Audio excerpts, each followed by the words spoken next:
Hello, chat. Hi, friends.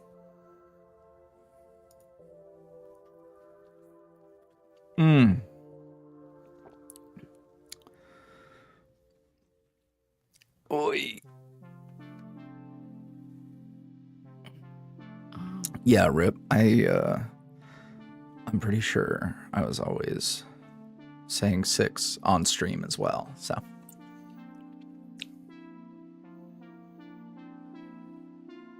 That's okay. It's gonna take a while, so.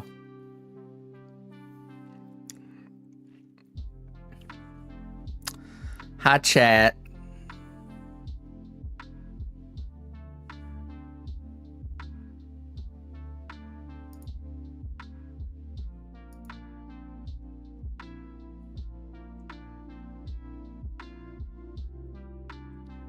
Oh my god, your hat. Damn right. No.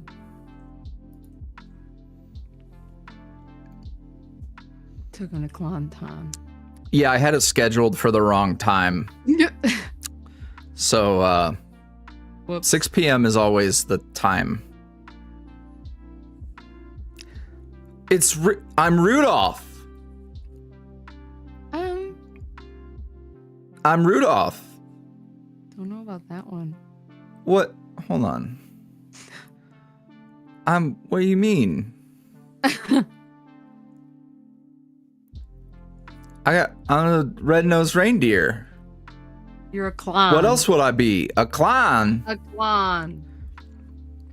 I'm not a clown. Listen, it was really hard. A Christmas clown. Christmas. Clowns don't have Christmas. They do.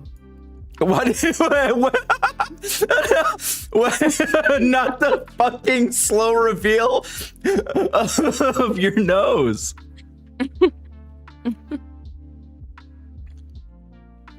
Whatever. Y'all don't know me like that.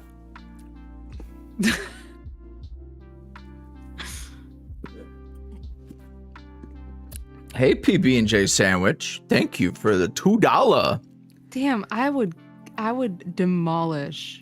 Me fucking right too, bro. Are you kidding? I have real bread in the house now. Yeah. You do. Instead of that nasty. Does Yuri not believe clowns have Christmas? I'm developing lore now for clowns. Oh. Is that I don't want to be offensive, but yeah, I am now. Hey, my mom's an honorary clown. Well, your mom's a lovely woman. Honorary, yeah. I don't have beef with clowns. I should say that. I don't like. I don't like how any. Are you doodling a? Yeah. Milk. If I can't have milk with it, I don't want it. Milk. It's the jelly jar. No, I have healthy bread that doesn't. I mean. Huh. I've never tried putting a PB&J on my. On your what? My bread. Oh. I feel like it'd be okay because it masks the nasty. It's not nasty though. By itself, it is. Thank you for the $2 super chat, Suki. Like straight up milk. Is there? Well, there is not straight up milk. But yeah, straight up milk with my PB&J, yeah.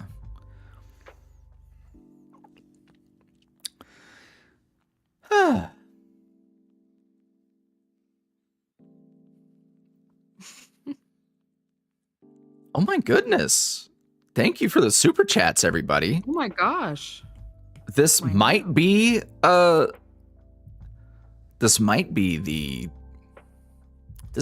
Christmas stream.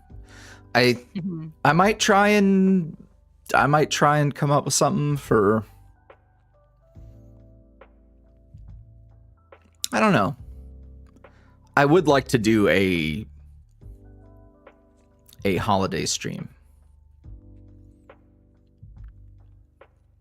But I don't know. Oh man. So, let's talk about what's happening tonight. So it has been implied a few times that perhaps Auron in his youth was an emo kid. I have confirmed that was indeed the case. So when we were raising money for Extra Life, one of the rewards was designing emo Auron. Now, I'm going to lay a few ground rules. Me too. Where do I even begin? All right. Yes, there are many subclasses within the umbrella emo genre. I don't want to hear splitting hairs. Thankfully, no one was like, actually, that's he looks like a scene kid. Like, guess what, man? All the fucking normal kids at school just called you all emo. I was one of them. I was adjacent. I was an ally to the emos. But essentially, you're all just fucking emo kids in the eyes of everyone else. So we're not gonna split hairs. Don't want to hear it. Don't want to hear it. We're all one big happy family. Well, maybe not emo. Maybe not happy. Oh, maybe not happy. stop this. So that's the big one. Don't backseat art. That is the best way to ensure that we never get to have fun on stream again. Just like with gaming, you don't gotta it's a way that you phrase things. But don't backseat art. Because that's not fun. I wouldn't like to have my shoulder hovered over. What else? Don't be weird when Teen Auron happens. Don't be weird to him. That's the big thing. Please. Don't be weird to him. You can call him cute because that's a safe term you could use. But I don't want to hear nothing else about nothing. He's just a guy. Also, don't overthink. Well, in the birthday audio last year, he had long hair or whatever. Like, listen, I was not we had a deadline and we needed to not have to design a fucking emo Auron when he was popping a cap in his stepdad. Okay, don't think about it too hard. This is fun. This is a fun thing. Don't. It's fun and loosely canon. Leave the lore implications at the door. Yes. And then yeah. I think that covers all the bases that I can think of for. Yeah, I think the only thing I want to specify when it comes to the backseat art stuff, questions I'm cool with. If you're like, oh, I don't understand why she's doing this, or I don't get what she's doing, that's I'm fine with. I will explain it if you are curious. The thing specifically that I don't enjoy when I'm sharing my art is with all art, there's an ugly phase with any art, period.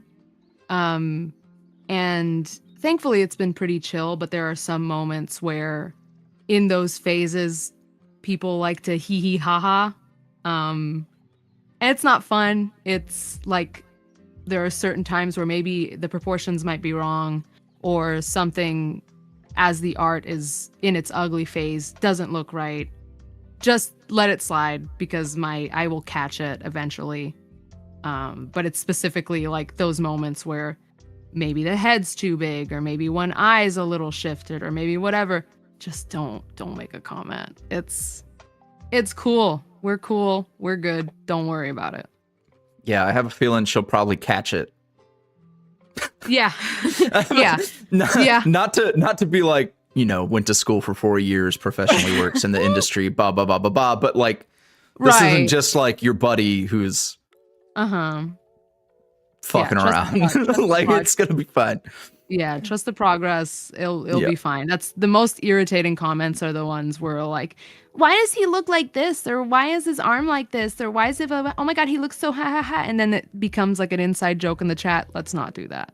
That's where I draw the line with this stuff. But other than that, questions, like if you have any, how are you doing that? What's the best way to do this? Or I don't understand why that works.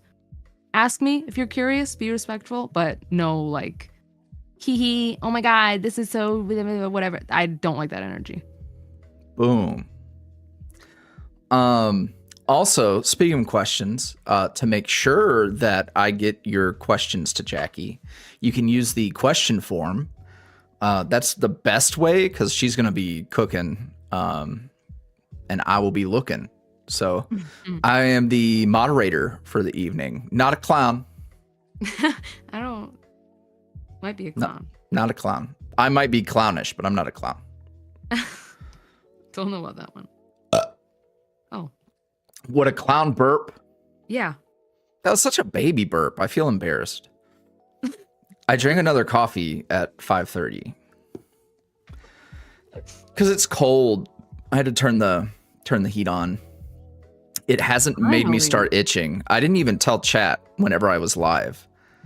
But like when I turned the heat on for the first time here at the office and like my hands started itching, and I think it was because like I don't know, like so much plant jizz was built up in the air conditioning that yeah, maybe. I think that's what it was. Because like plant stuff, if plant stuff gets on me, I start to like break out. It could also be dust. Yeah, but like dust and plant jizz. Sure. Do you think withered fin? Never mind.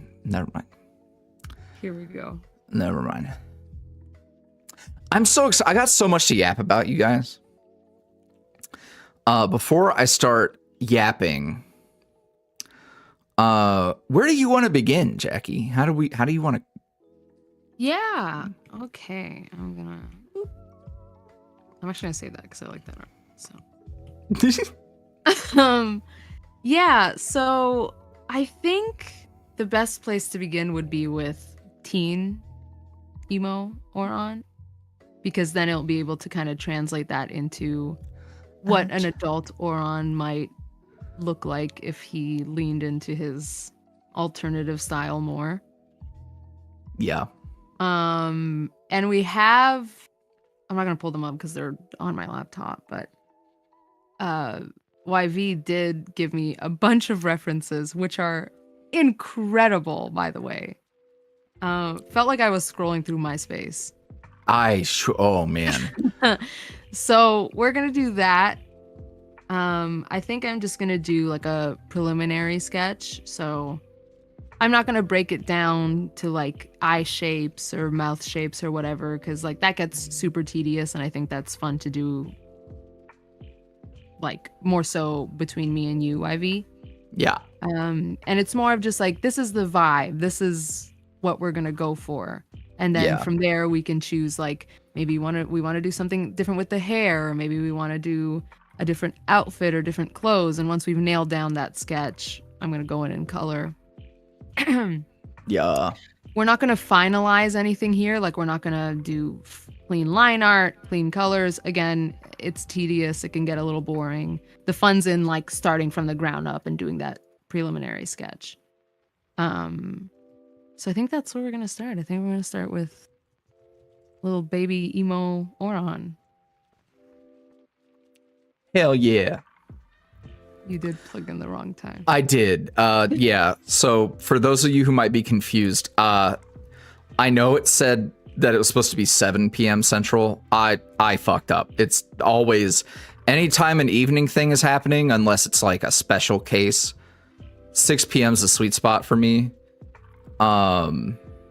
Yeah. So that's my bad. But I posted everywhere, so I figure people figured it out. Also, like, we're gonna be going for a little bit, so yeah. Hence the clown nose. I mean, I guess I earned that one. I guess I earned that one. Yeah, but no, that sounds good to me. Also, like, the less like picky we are, the more shenanigans there gets to be. Like, Right, yeah. And things can change off stream as well. This is just a fun, like, bring you guys along for the ride for this part, which is always, I think, the most fun. yeah. I'm just pulling up the references on my end. Yeah, Oh my god. I was a lot better about references this time. Just so here's y'all my- know. Yeah, go for it. Actually, you go first because mine's more of a specific thing. Oh, I was just gonna talk about how I've been putting together reference sheets now, They're great. and how you're a fucking real one for toughing through the Everlast stuff. I try my Because best. like my brain, like the e-brake was pulled whenever Right. it was time for like Echo's design stuff, Uh-huh. and I just was able to like muster vibes. Didn't really get any pictures. Didn't fucking do anything. So like she was raw dogging that, and still was able to pull it off. It was tough. Some of them were tough. I was like, okay. Yeah. So we had a talk because communication's good. It sure is. And now I am fairly thorough. I've never been this organized about it. Like I've had references and stuff, but like it's been a while since I've been like that. So I like it. I like it so much that I've put together several other design reference sheets for other things. All right. So what were you going to say? My question is, Okay. are we looking to do a more like around what age range is this? Is this like I would later say teen, like a 16? I would it's like 16. So like 16? not enough to the point where he looks like a young man. Right. So like middle stage teen. Yeah. Okay. Yeah, all right. So let me start with man. I love the idea that like in another life he and Dark Mode Alphonse would have been best buddies.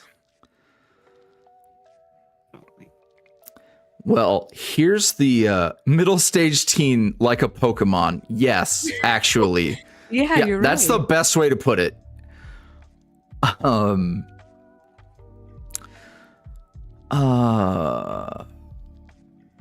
What the fuck was I saying? Oh yes, him and Dark Mode Alphonse would be buddies. Although I feel like, and this is like a self call out from teenage me, I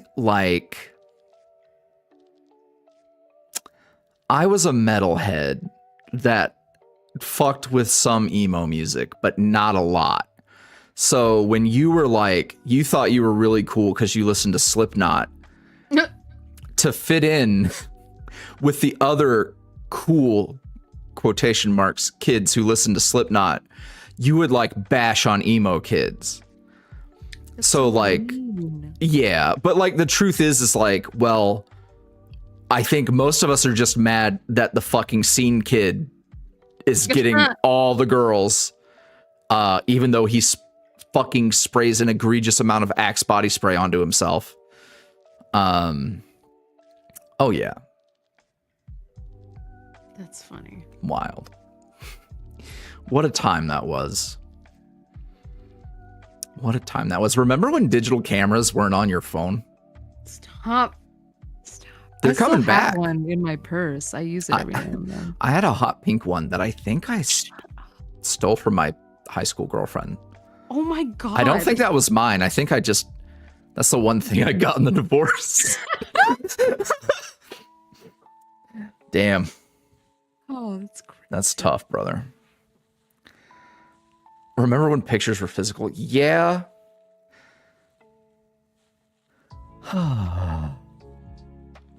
I should have got water, but I made coffee instead.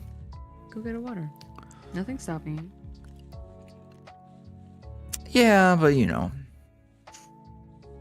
Well, I tried, chat. I'll get whenever my mouth gets gooey enough, I'll go get some water. Gooey. Gooey, yeah. Whoa. That wasn't the only pink thing I got to keep. Good Lord. Have you imagine the look of horror on my face when I realized that we had stashed it in this like secret spot of the bedroom closet? And then one day I was like, wait a minute. I didn't. Oh no.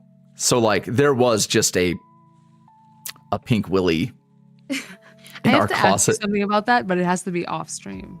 Oh boy. Did it have textured balls? Yes. No. Was that not the question? No. But it's good. No. Not the corn. No. I'll ask you after the stream. All right.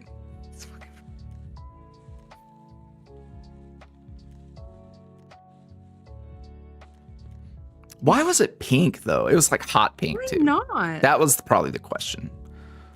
Like what shade of pink? No. Obnoxious fluorescent. No.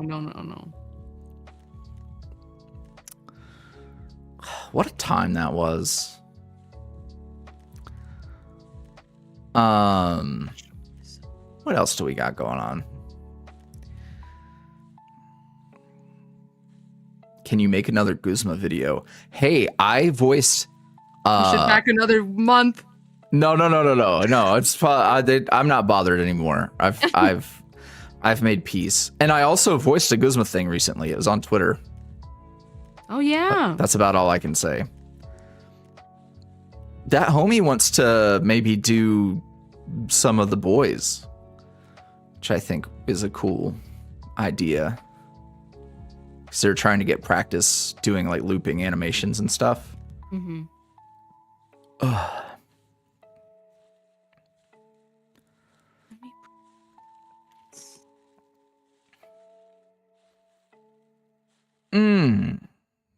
So here's something exciting because I know a lot of you probably are not following me on Tumblr, which is for the best. I wrote the first episode of Bittersweet Chapter 4. Is a banger too. I let Jackie get some peeks. That's really good. Oh man. Excuse me. I sure did. It wasn't part of the plan, but I realized like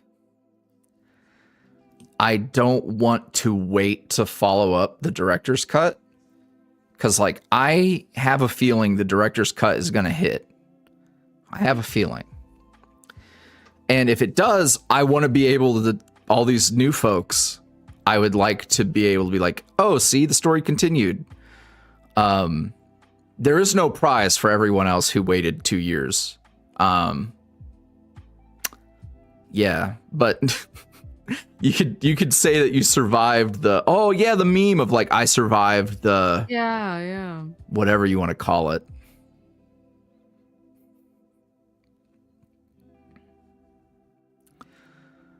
Oh man. Yeah, I cried. It took 200 words to get me to cry. So that's how I know I still got the sauce. Usually it's a lot quicker than that. Damn. Oh, stop. It's a Seth thing too. So like, of course it made me cry. Oh yeah. So I kind of. And then I cried again. So like, it's a banger.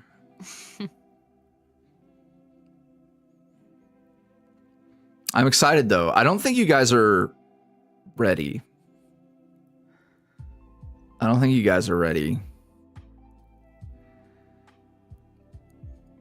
Hit by a train of emotions. I think you'll get hit by a good train of emotions.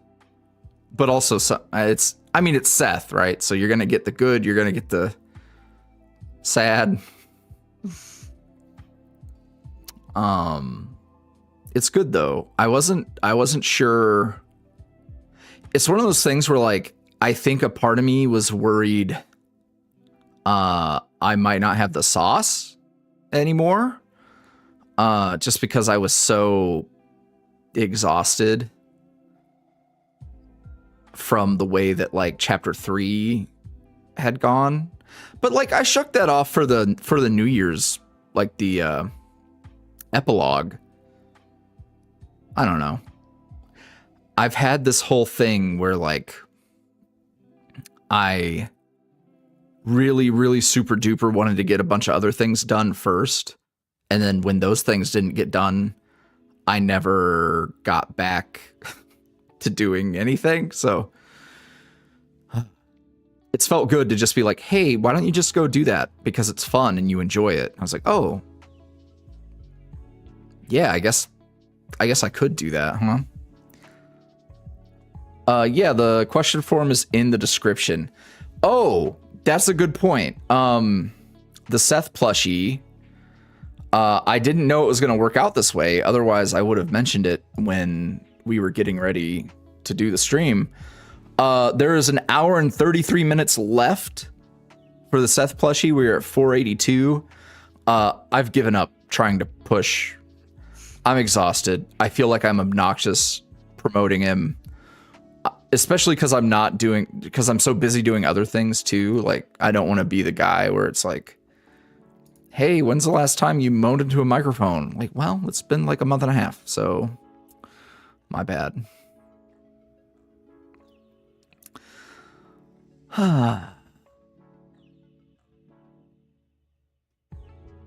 I'm happy with it though. I was like, we're gonna like stall out at 400. So getting this close to 5, I'm like, cool. I'll take it.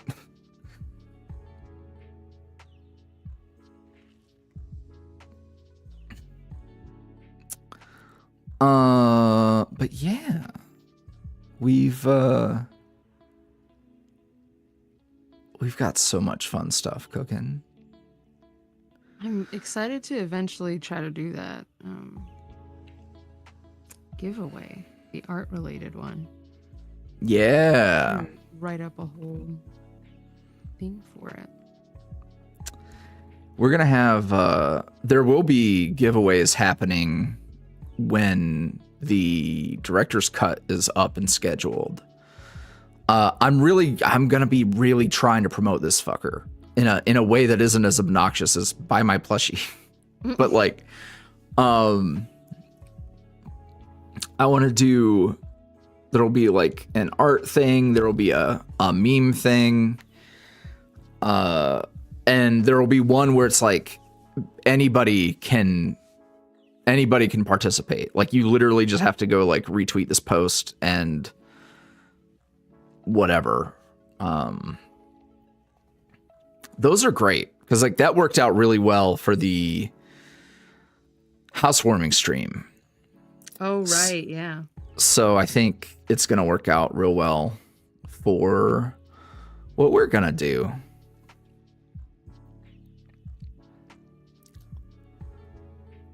Oh, man. The Did You Knows? I'm so happy about a writing contest. That's a neat idea. Oh, yeah. Like doing like I might maybe one shots. So what I'm thinking is for stuff like so like let's say art giveaway, rather than like it being a competitive thing, what I think I'll do is, hey, if you like posted a thing, use the hashtag, your name gets entered into the draw versus. Yeah, that's what I was thinking. I think that's the easiest way so people don't get. No. It would suck if it's based on like skill because there's different.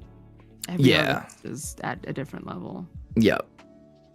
But I was saying that because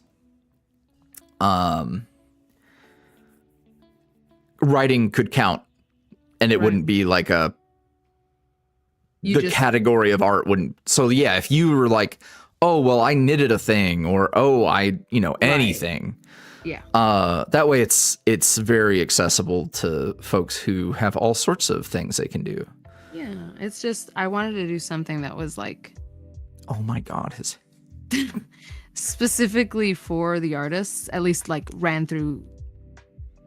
I don't even know how to explain it, but just to be like, hey man, we see you, we appreciate you. Here's a thing specifically for artists, and then have other ones for like anyone as well. Yeah. I've been wanting to do more. I'm always so. In the earlier years, there were like so many little moments of like micro nonsense where like, oh my God, why did this? You know what? If you've been in a Discord server ever, you've seen this exact thing happen. Someone comments on one person's art. Another person posts art, but doesn't immediately get comments. Right. Weirdness happens. Yeah. Now imagine that you have a big platform and people who want to make things and show it to you, but also you're just one person who is just trying to live. Right. So it's like a megaphone version of that, where it's like, oh, this creator I really like, he like reblogged this, but he didn't reblog mine. And it's like, so there's been a long time where I just didn't bother. But I think a lot of that is actually just me being too cautious. It's worst case scenario, which like I get it because it does happen, but I think like, you know, when I think about it, because for me it's, I won't just retweet something right away, whether it's because I don't have time to sit there, because I always like to have a little comment or some shit. Mm-hmm. So it's like, if it's in my likes, eventually it will get there. But like, just because it's not retweeted over one that isn't, or reposted over one that isn't, doesn't mean it's somehow less appreciated. It's just context and like what was going on at the time. Mm-hmm. So. Yeah. That's also, this is free advice. If you ever make a Discord server, don't make a fucking vent room. Oh God. Because imagine the art thing that I talked about, where it was like, oh, this one got like reactions and then no one did mine. Now imagine that for like your trauma that you're sharing with strangers on the internet. Right. It's too much. It's too much. It's too much. It's too much. You can. I saw. Speaking of emo. I don't want to do the raccoon thing. Speaking of emo, I saw a fucking tweet that was like, "Good Lord, hey, why was I like playing? I'm redacting a lot of the potentially triggering parts of it. Why was I playing therapist for strangers on the internet at 12 years old? And like real and like grown adults on the internet, not just strangers. Like, and like, no fucking, you ain't fucking lying, bro. The amount of things that I've seen and have had to endure. Right. It's like, no wonder a lot of us are hardened. Like, no wonder the humor got real dark. Bro, I was like, I was a fucking hotline when I was fucking 10. Oh, man. If you didn't have those experiences, you're so real for that. Real lucky. I'm guilty of it too. Like I was the guy who had to have, I'm a Pisces. Let's be real. 12 and talking someone through their divorce. Hi, Dad. That's crazy. The things that I was made privy to by adults who should have not told me things. Like, here's my other question. Sorry, not to veer. Yeah, go for it. Was he like convincing as an emo kid, or was he like trying and it wasn't really? I think cringe. Okay. I think a little cringe, where it's like he, because here's the thing, because I've done some people. It's funny. I almost just said I'm on a spectrum, which is not what I was gonna say. Not the way I intended to say it, but You know what I'm trying to express is that on one hand, there's parts of me that's like, oh, I didn't really think about these details. They're inconsequential. I didn't think twice about it. But then we run into situations like this where I've thought about how and why Auron makes sense to have been an emo kid. So like down to the point where, okay, so he has rich family. So he is a very privileged kid, right? I've thought about like how his mother is, and how even though like maybe stepdad wouldn't be like very supportive, I think mom was. Right. And I also have thought about how like, well, because he's like a rich kid who's fucking going to like private school, and he doesn't have a whole lot of friends that would be participating in like emo culture. And I think he also being like super privileged kid, like he doesn't have a whole lot of struggle outside of being a teenager. So I think it's really fucking funny that he like went the emo route. Right. Because it's like, oh, I'm so different. I'm not like the other rich kids. I have issues. Oh. He's like writing broken on his forearm in Sharpie. Stop. God, that's so. Oh my God. I'm so sorry, Auron. Ridiculous amount of fanfic printed out, hole punched, and it's in a binder in his locker. God. I'm not like the other rich kids. That's crazy. That's crazy. Did I see? Hold on. Sorry, chat. I'm veering off into a ditch real quick. Alice said, help me figure out what to crochet next. Just finished Christmas presents for friends. Oh. You should. What should Alice crochet, y'all? I don't even know. I don't know either. My understanding of crochet is limited. A forg. A forg. I like it. If both Blue and Thea said frog at the same time. What's a sign? Which is hilarious, by the way. Ooh, a rat, though. Oh. If you could crochet Charlie as a rat. Which is, so just a rat with a beanie, I guess. That would be cute. That's complicated, though.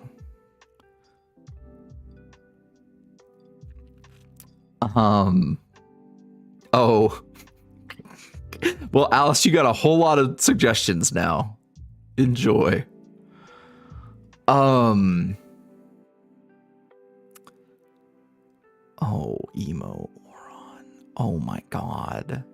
I'm gonna lean into it, but if we want to do a version where it's toned down a little bit. No, go. I feel like, listen.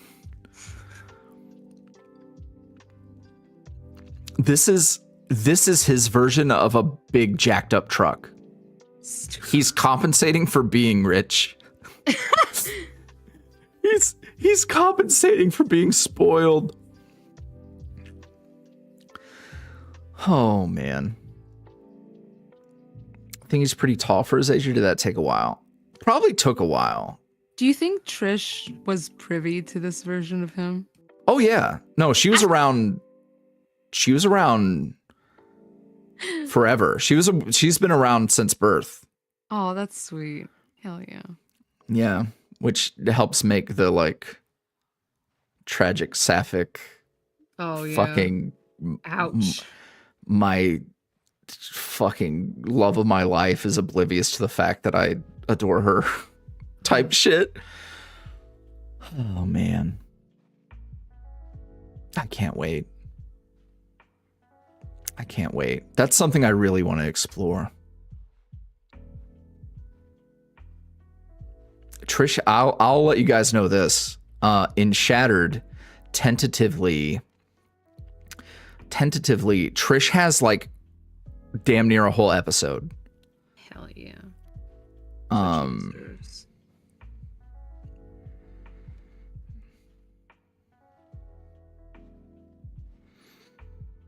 Oh my god. Oopsies.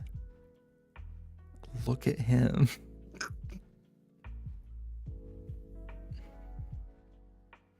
Oopsies. Break his neck. It's a little... God, he would have thought Foamy the squirrel was so... I don't have pictures of it and I left it at my desk, but I did like some fun sketches of emo Auron Oh my god. at work. And once I get my sketchbook, I'll post them because one of them is him. He's on his phone and there's a speech bubble that says, "Be nice to your brother." And he says, Oh. "No, he's a poser." I think that sketch is very important to me because he would definitely be calling people a poser, even though he's Yeah. so rich. Oh, for sure. Was Faust aware of this? Yeah. So I knew that Auron was like this all the way back when Faust storms into the office, and I can't remember exactly how he said it, but is essentially like, "Hey, I knew you when you were fucking nerdy, like recluse. Like, I knew you when you were fucking cringe."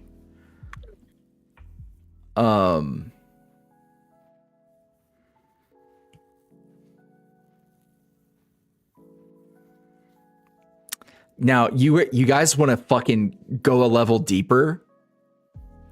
Because I've thought about this a lot. If that wasn't fucking clear at this point. What if baby Faust's father would not let him explore style? So what if baby Faust was like, "Hey, you have to wear basically a fucking uniform at home. I'm trying to put you in this box, whatever." Meanwhile, Auron's fucking getting to be Cringe and free. Yeah. Yeah. I like that. I like that. You realize that the shape that I'm giving him, his hair, is very similar to Faust's, and Oh, stop. Don't make me feel things. Yeah. Yeah, so let's go deeper.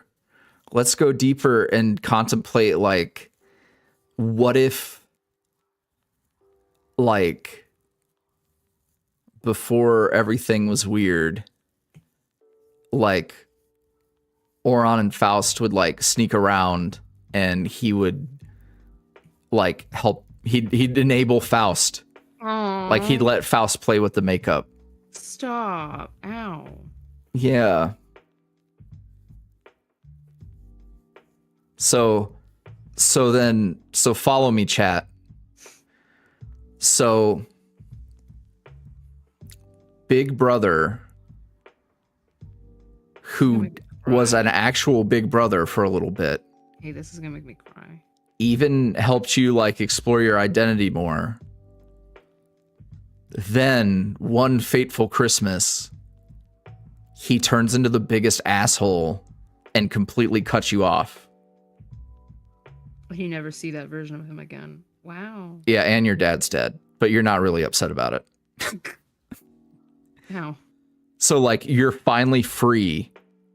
You're finally free, and your one friend is like, deuces.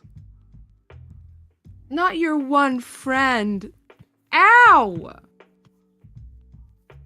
That's so... Anywho, just so you know that I'm cooking. Just so you know that I'm cooking.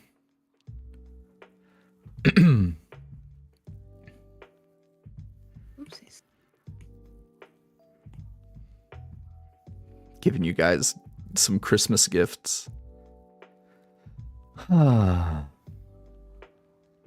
Yeah. Yuri, are you okay? I'm great. I'm an only child. Bitch. I'm an only child, so this doesn't affect me.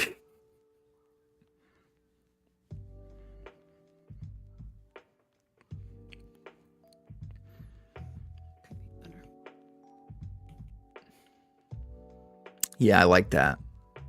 I like that a lot.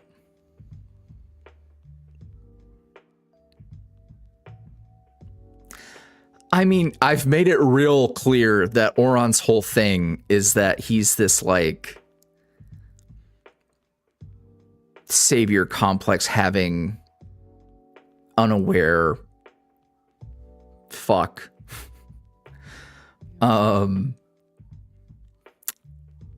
Speaking of, Monday, next episode of Lost and Found. Speaking of savior complex.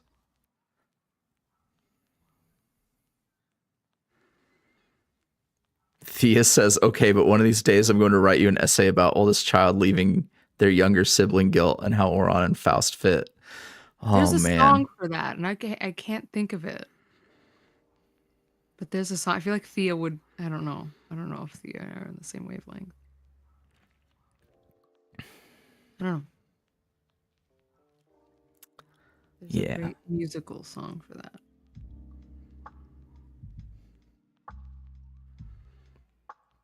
I've been thinking about Faust a lot.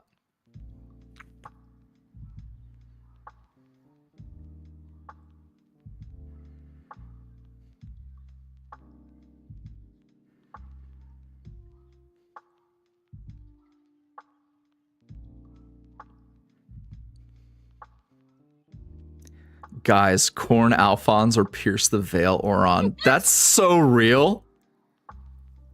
That's so real. Monday's gonna be great.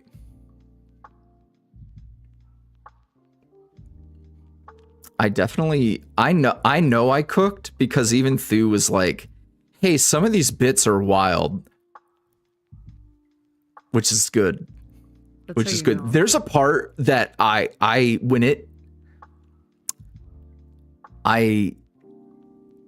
when I wrote it, I had to like scoop my jaw up off the floor. So that's gonna be fun.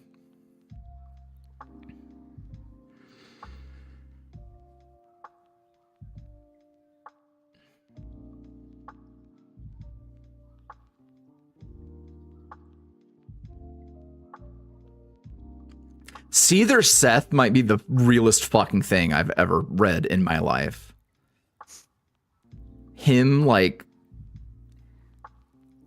imagine, not to visit all these fucking teens being emotional, but like Seth and Alphonse have a little fight and Seth's just listening to Broken by Seether featuring Amy Lee. Oh, I'm broken. Oh, he's so Seether fucking oh my god, I forgot the band's name because the singer's a fucking idiot. Stained. I haven't. Oh, he's such a Stained fucker. Oh, yeah, and the singer's a fucking dipshit. Not surprised, to be honest. Seether's good. Like, Seth is big, like Seether and Shinedown. Seth, like, Seth's the divorced dad rock emo. I was gonna say, yeah. Like he's listening to fucking 45 by Shinedown. Thinking about Warped Tour, the good old days. Oh boy.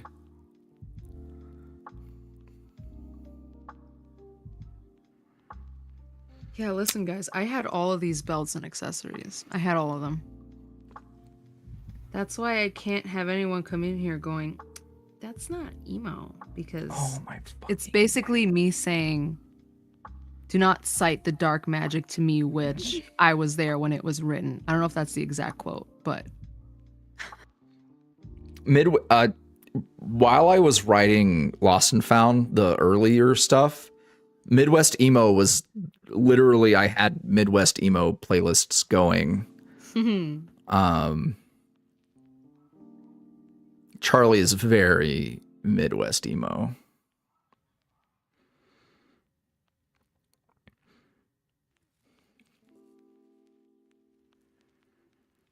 see, I didn't listen to a lot of Midwest emo, but that's because I'm Canadian. It wasn't really popular up here. Was there? I don't know if there was such thing as Canadian emo. I think there was, and I think I did listen to it. It just. I'm gonna lie, a lot of those bands are giving Canadian. That's not supposed to be shade, but Canadian, but not Toronto. I don't know how to explain it, but Fall Out Boy feels very Canadian. It does. You're right. It does. You're right.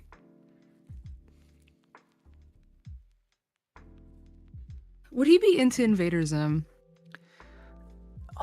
Or is that more? Is that I'm more gonna trigger myself. He would love those fucking skull animals. He would. He would. He's the most skull. Over. I loved skull animals. I'm gonna vomit. I can't believe I suggested that. This is me reclaiming skull animals. I'm so upset because I sure did love them growing up. That would be skull animals. Yeah, but Milwaukee's basically a Chicago burb. There's a whole thing going on in chat. I did not know that Fall Out Boy was Chicago. That also makes sense.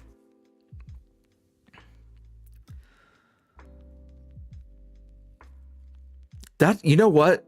Let's make a game out of guess where the band is from. I feel like Plain White Tees is from Ohio. See, I don't. I get why you would say that. I don't know much about America to guess where they're from. I'm Googling. All I know is like anywhere that's around Toronto, which is like Boston, New York, Pennsylvania. I think that's... Thu asked, did you just say Milwaukee is Chicago or did my ears betray me? I called Milwaukee a Chicago burb.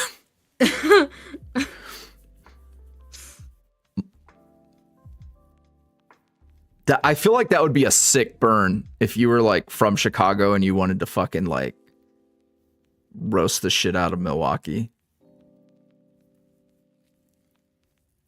As someone who lived like 30 minutes out of Milwaukee, I mean, I feel like since we're talking about like trying to be counterculture-y, I feel like half of the cheesehead thing is them like desperately trying to differentiate themselves. Yeah, probably. Thu, in Illinois, 100 miles is a brisk walk.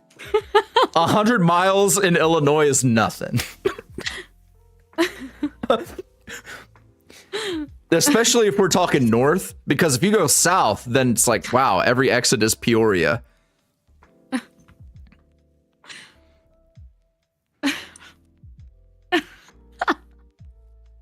I don't know, man.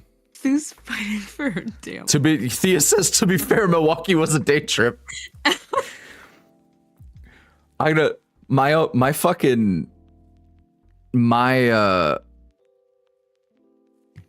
exit.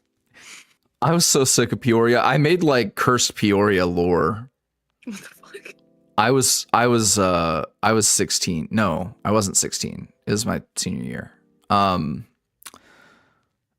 I made a fucking weekend road trip all the way up to Milwaukee and then back. So we made like cursed lore about Peoria. It was wild. Anywho, saying all that to say, I was a baby when I lived up there, so my sense of scale is all fucked up. If there was a Peoria cryptid, what would it be? A walking corn. What the fuck? It would just be a large corn.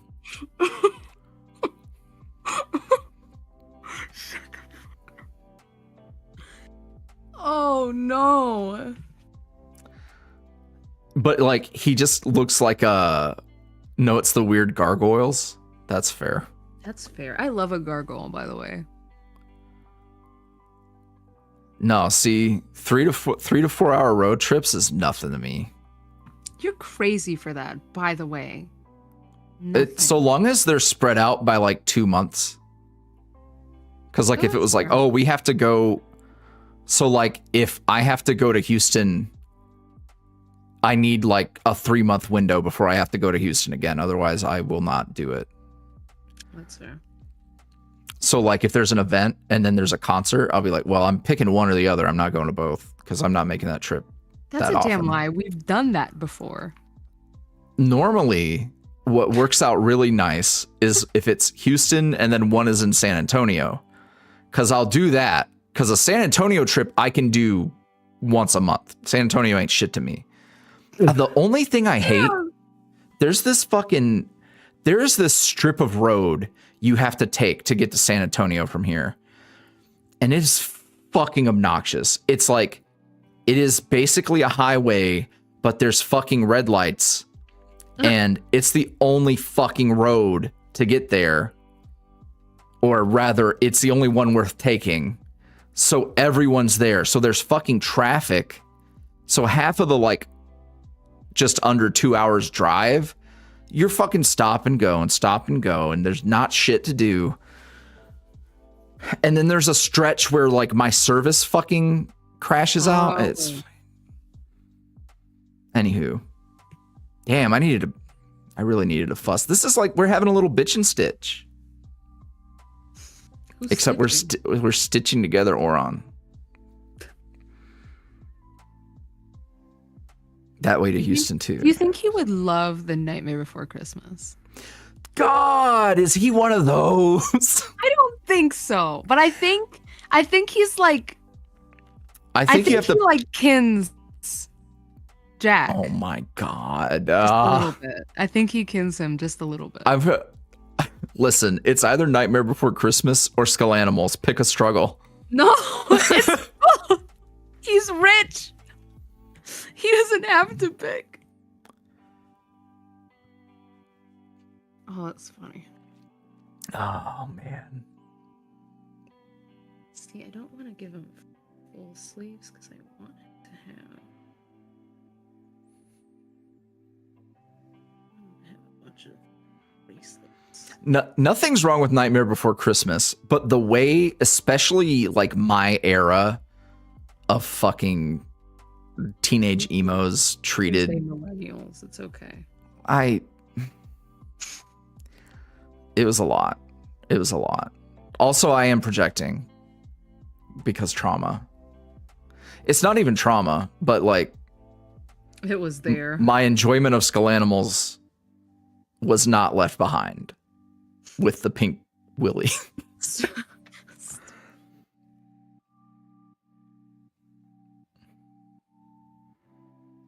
Why does Auron look like Dobby? He doesn't. It's just because of the necklace on his neck.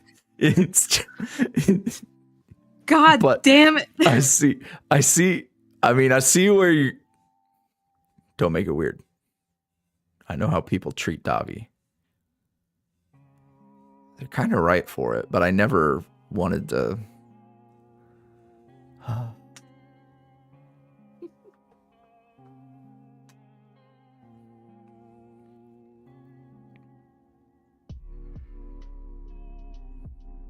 Well, yeah, he's hot. He's a fire guy.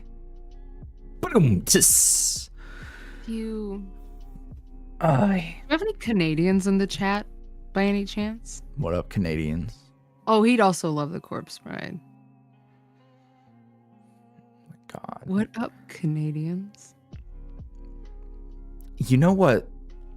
Auron would be fucking vague posting all the time. Oh my God. Like if he had a crush, oh my God, if he ever had a crush on anyone. Constantly. My God. What do you think his favorite video games were? Do you think he played a lot of video games at this age? Oh, probably. He probably thought he was cool. So what does little emo Auron like to play? He probably fucking loves Shadow the Hedgehog. Let's be real. I mean, yeah. Period.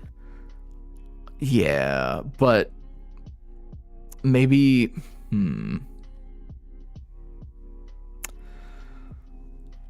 Oh, I feel like,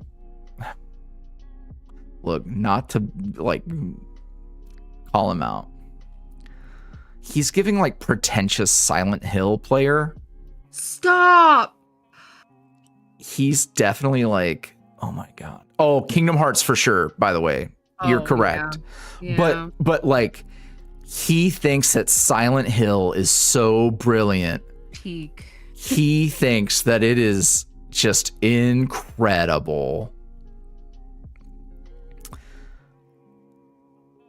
Fatal Frame ass. It's so real. Think he sat alone at the lunch table?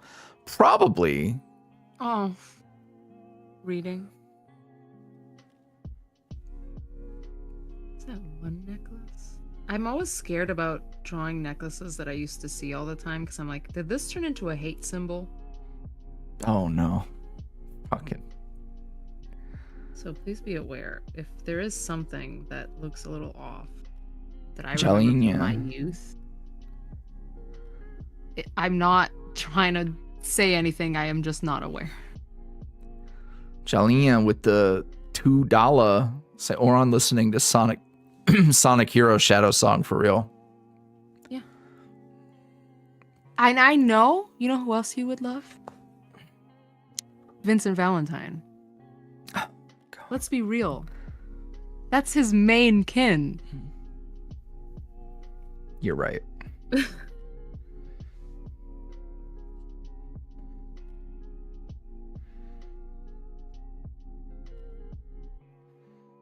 feel like he didn't even sit in the lunchroom.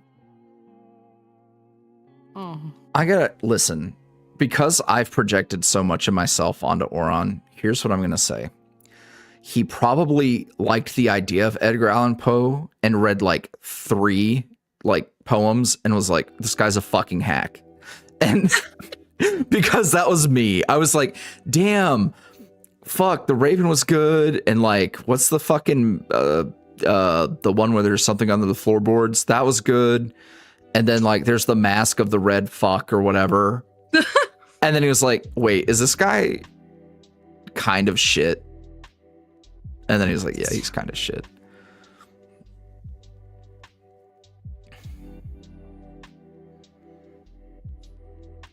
And like, I can say this because I literally bought fake books from Michael's that have Edgar Allan Poe shit on them. So You should. I can say this. That's crazy. But like, I feel like it's 3. Also, he was a little freak, so he probably fucks with Charles Dickens. Here's my question. Did he read Twilight? Stop. No. I think he was a snob. I'm gonna be real. I think he was snobby about it. You don't but think then he like? I'm literally just. I'm literally just writing my own biography now. He probably was a snob, and then years after the fact, when he was exposed to it, he was like, oh. "Yeah, I get it." He would have been Team Edward all the way. Ugh. Not the I just lost the game in the chat. Fuck. The game.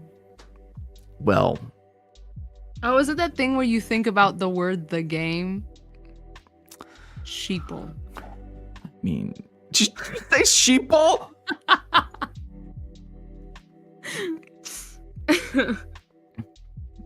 How are these sleeves done? Where's that reference? He definitely, because I'm basing so much of him off of my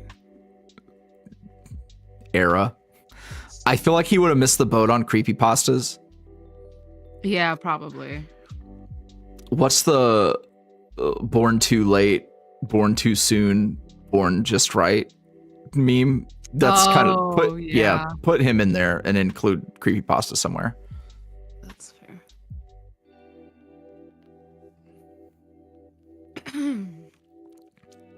Zipper on his legs. Wow. I know there's no ages, but like this screams 2009. Shout out to graduating class of 2009. Damn. Shout out. If you were wondering why, that you clocked it. You clocked it. He would have fucked with Jeff the Killer. Oh, you know what? Oh, yeah. He's a very Jeff the Killer type. Do you think he would have gone on DeviantArt? Oh, yeah, probably. Like, not to draw, but just to see. Oh, just to look around? Yeah. He was probably... I haven't thought about DeviantArt in years. He was probably writing on DeviantArt. Oh, yeah. I forgot that you can do fic on Deviant. You sure could. Oh my god. Shout out to me. Were you on there? Shout out to me. I won a contest. I was an adult at that point, but I won a contest on there. You know? Yeah. I wrote a Black Butler fic.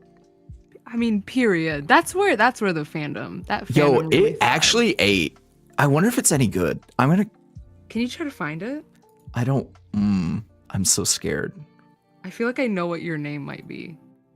No. I'm going on a hunt, guys. No. Here's a fun thing you might not know about Jackie is that I can find almost literally anything on the internet. People are not safe about being private on the internet anymore.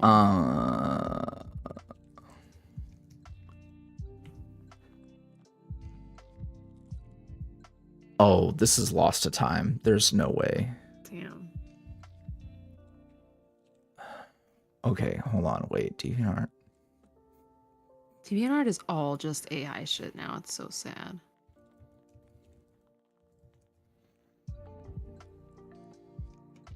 I can. It scares me sometimes. It scares me sometimes how easy it is. And it only scares me because I'm like, okay, people, maybe let's not talk about what the street we live on looks like. Oh yeah, y'all gotta be careful.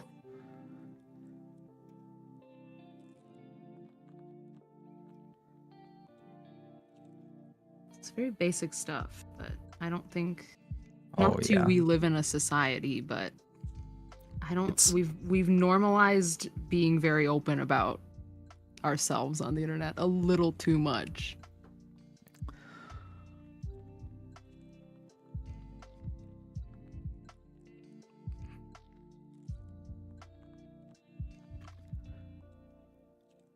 All right, I did my searching. It's lost. Damn. I think I deleted. Do you still have your Final Fantasy one you wrote recently out? Oh yeah, that's there. Period. I cooked. What if I commissioned you? Would you write me a fanfic? I would totally write you a fanfic. Is it gonna be Vincent? Maybe. Is it gonna be? Oh. I could write you some good. Oh no. Please, I don't need anything for a gift. Oh no. No birthdays, no Christmas. Just write me a fanfic, and I'll be happy as a clam. Why do they say that, by the way? Estinian. Oh my god! I would. The way that I write like humor and romance. Him being like a charmer, Colette, but kind of an idiot. Yeah. Like modern AU. Oh man. Him and ballerina Colette. It's gonna happen. You know what? I'm gonna throw money at you. I think Auron helped Faust get on to Gaia Online. Stop. He's a bad influence. Not Gaia. What about IMVU? Were you guys on IMVU? Oh my god. I was on IMVU RPing and also feral heart. I because said wanted to be I a cat. got a horrible joke I was gonna make about the kind of shirt that you could wear. Stop. Like I was insert terrible thing that happened to you online on IMVU. Oh, Oh man. it's funny. IMVU was basically VR chat. For real. But you're right, and you should say it. People making like big booty goth Latinas on IMVU. My favorite is when they would convince you, or try to convince you rather, that that's what they look like.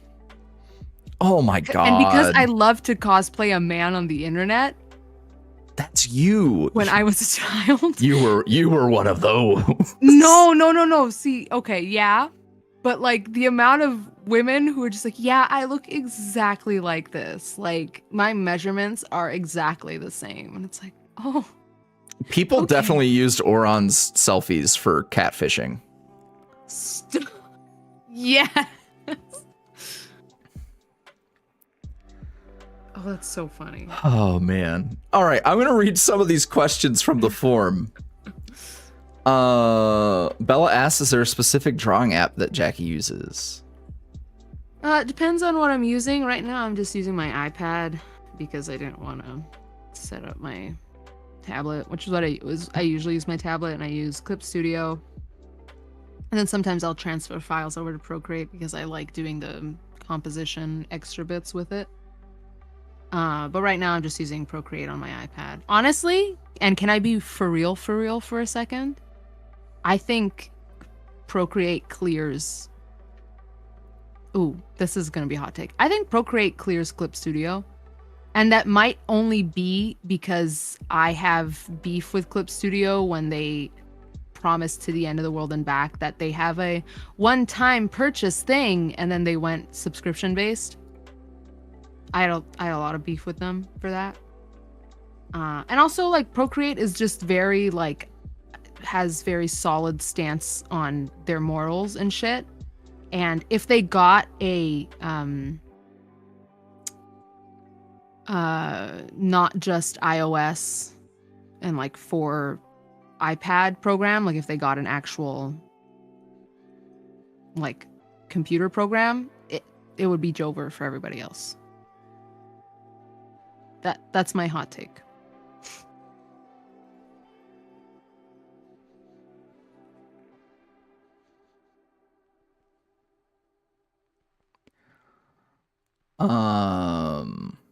What else we got?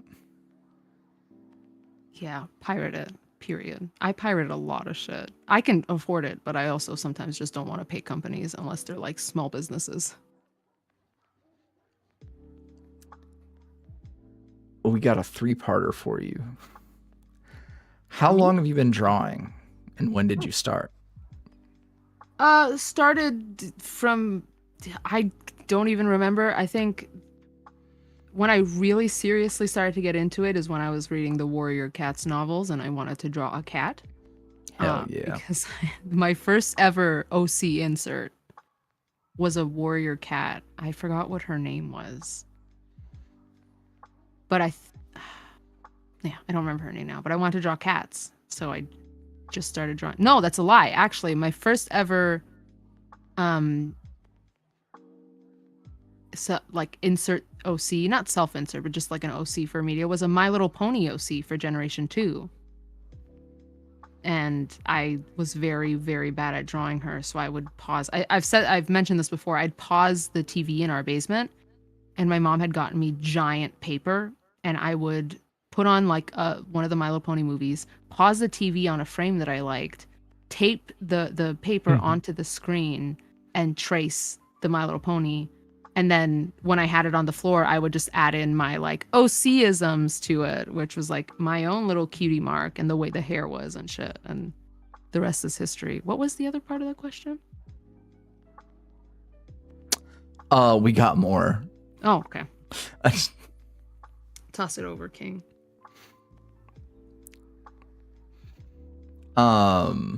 Thea, I just saw your in the worky chat. Maybe that'll be a story time. I saw this like damn near an hour after the fact, but part 2 was, do you prefer drawing traditional or digital art? Digital. I think only because it's been primarily what I've been doing for all of my professional career, which has been 7 to 8 years now. I started very young. So I did a lot of traditional stuff in college. Hated it because I just didn't like the way college handled teaching me stuff. And now I've gotten recently back into doing traditional because I got myself a sketchbook and I'm actually consistently drawing in it. But I think I just prefer digital because it's a lot easier to get what I picture in my head onto digital more than it is with traditional. So, but I like both. 484th Seth. Uh-huh. Whoo-wee. 484 Seths sold. Oh. With 42 minutes left. Sorry, I had to lock in to get that out of my mouth. Part 3 of that. I mean, I know this one. Do you like doing more safe for work art or not safe for work art, or just both / no preference? Safe for work. Actually, I think the real answer to this is I like both. I don't have a preference, but I don't share my not safe for work as often or at all. Just because it's like personal and I don't know. It's nothing about like feeling weird about it. It's just I don't feel a need to share it, but I do almost the same amount of not safe for work that I do safe for work. It's just you guys don't see it.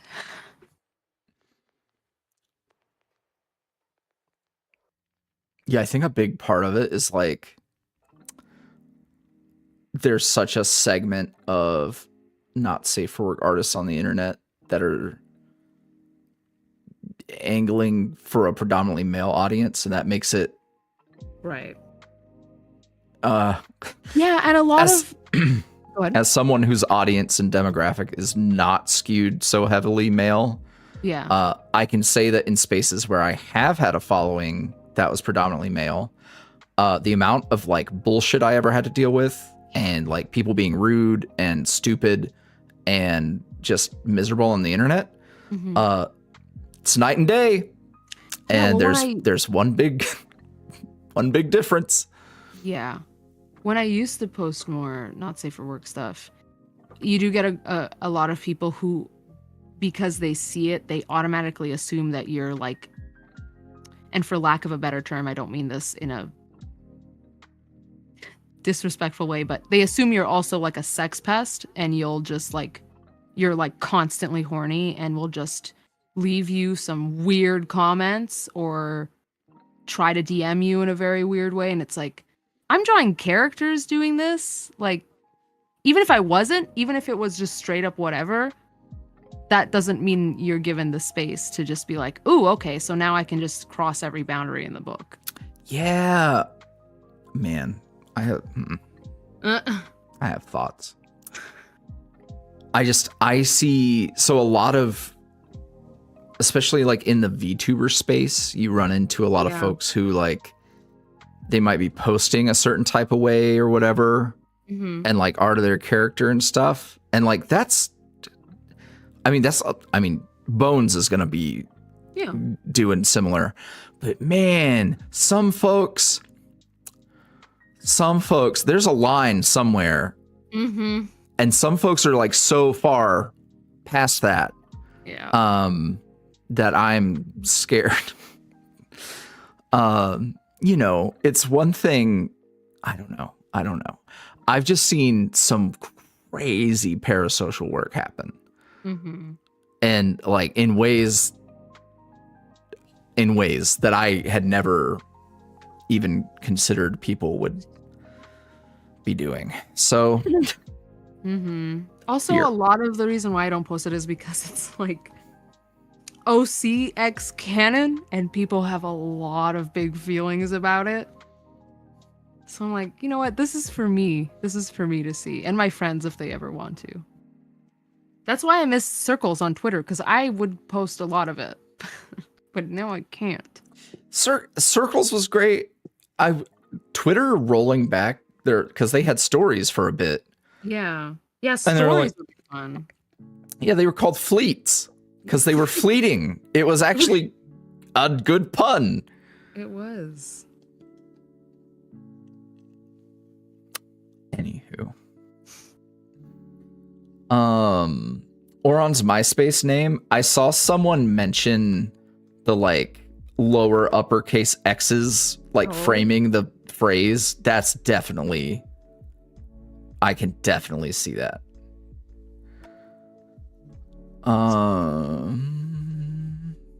What would be Teen Auron's favorite band and song to listen to? I was thinking about this because I knew this question would come up. I think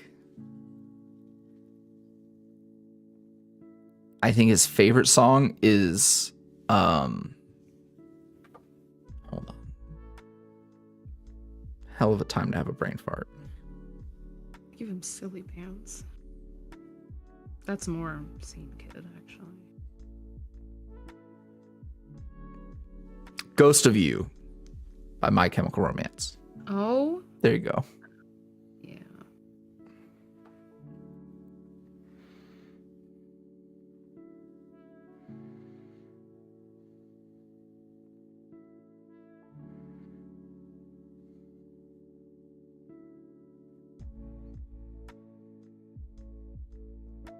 It would be, hold on, I'll put it in the chat. Here it is.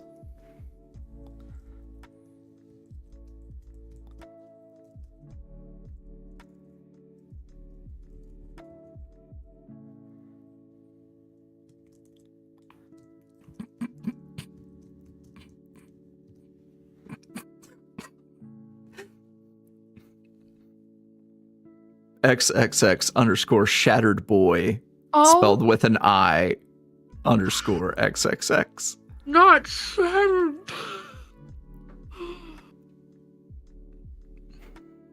And he'd be like, instead of broken, I'm going with shattered because I'm different. He's ridiculous. Oh, he's so obnoxious. Oh, man. And I love him. That's my Boy big- with the I.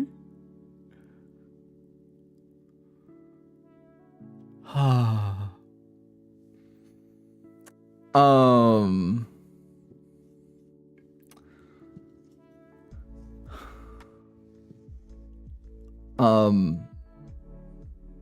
How did you come up with Auron's character?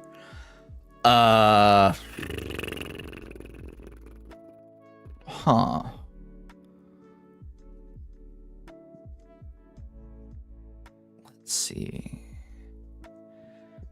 Alex Dreamer for 14 months. My goodness. You can never leave. Damn. It's like the Hotel California. You check in. Boom. He was a shattered boy. She said, see you later, boy. No. Oh, God.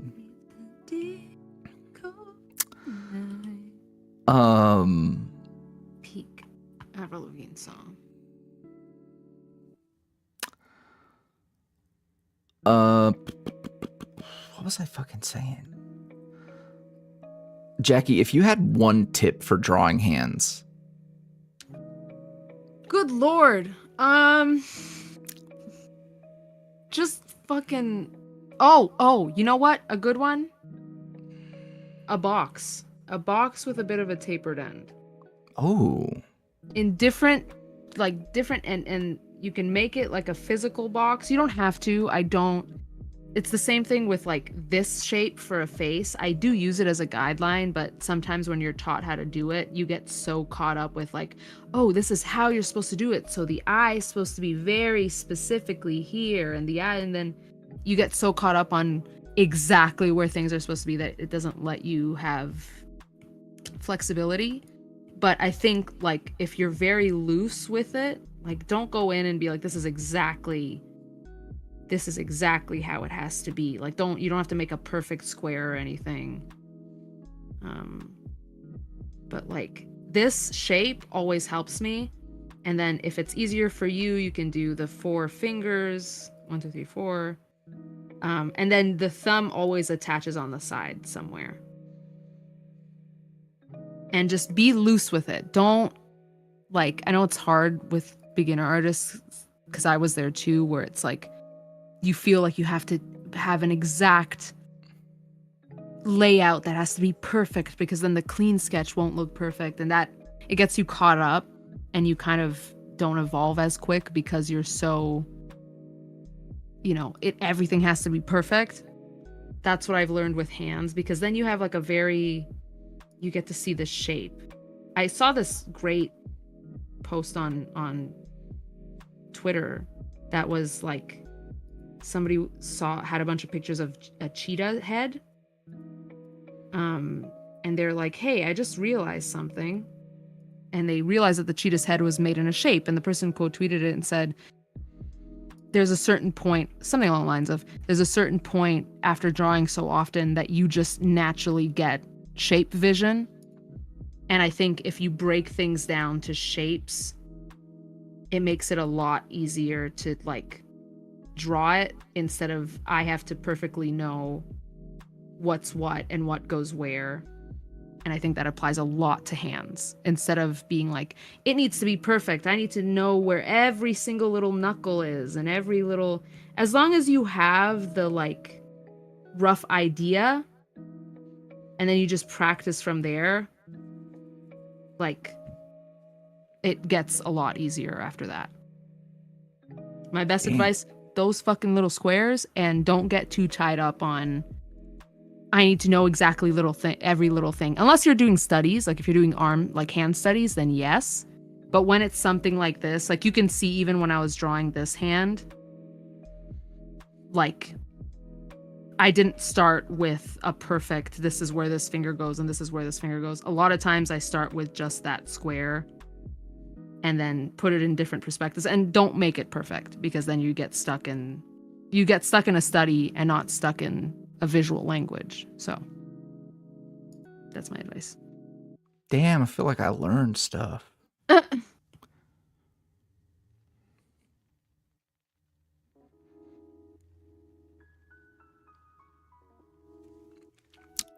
Let's see.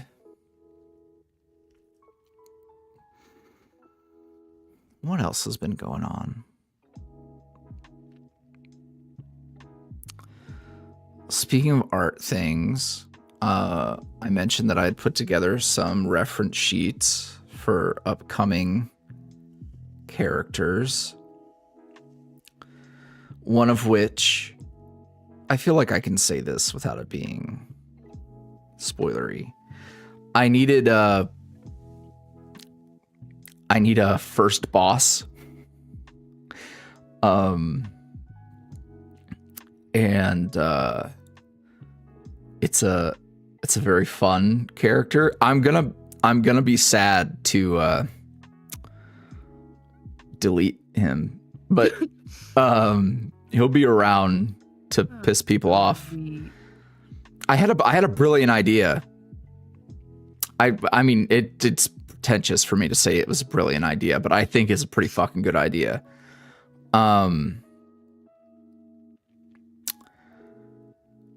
So I was talking about the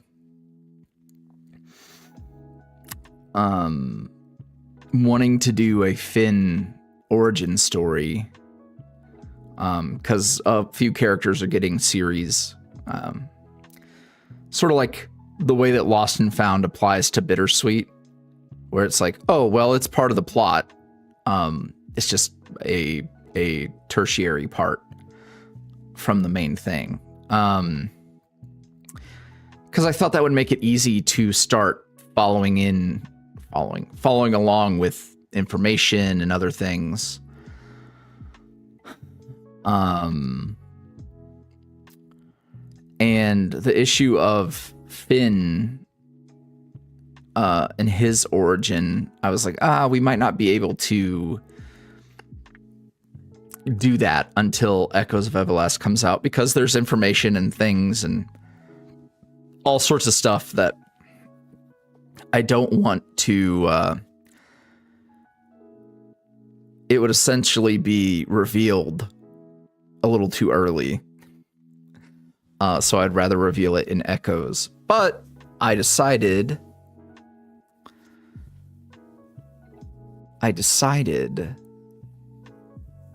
that there is a way around it.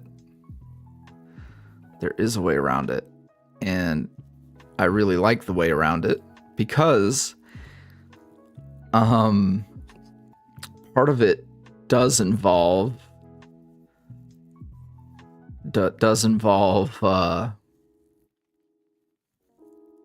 I'm scared. How do I phrase it? Hey, you know how people have really divided opinions on Faust because the very first experience they ever had with him was him being a fucking bitch? Mm. What if I invert that? And the very first experience you get with Faust is him being quite likable. Aww.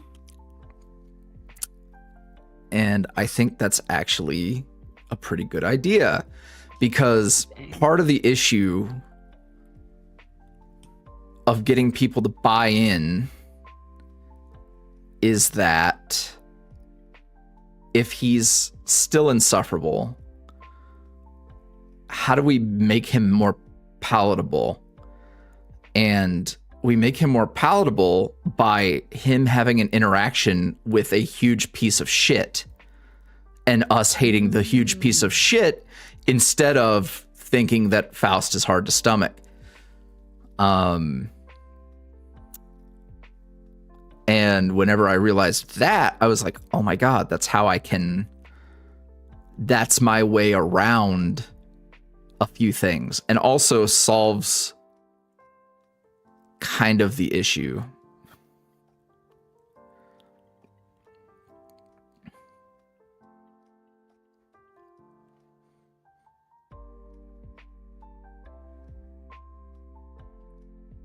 Busy Bee, I know he is the astral twink. You would. It's funny. There are some people who like genuinely dislike him. Him and I would be besties, but also our like bitch sessions would be so mean.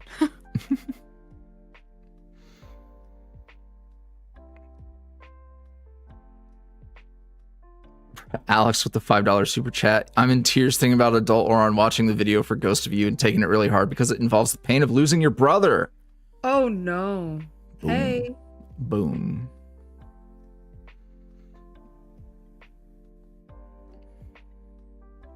This is not really right.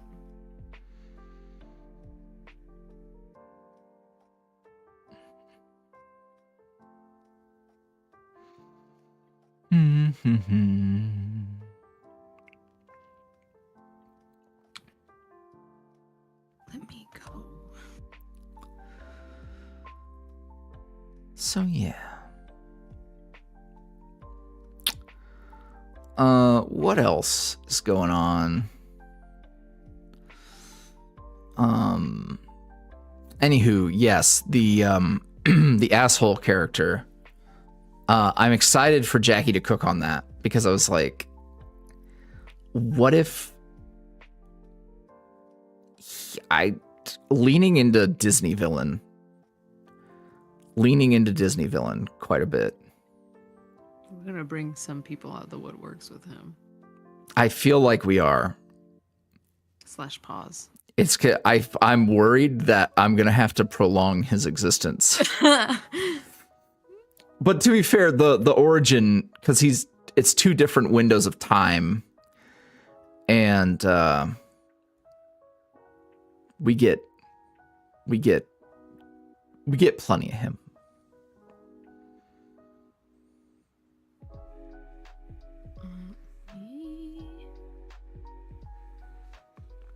earlier, as I was yapping, I saw someone ask, "Is this version of Auron canon?"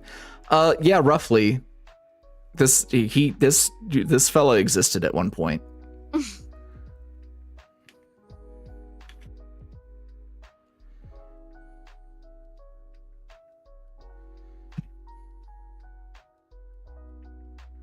Doing promo on my Twitter. Give me a sec.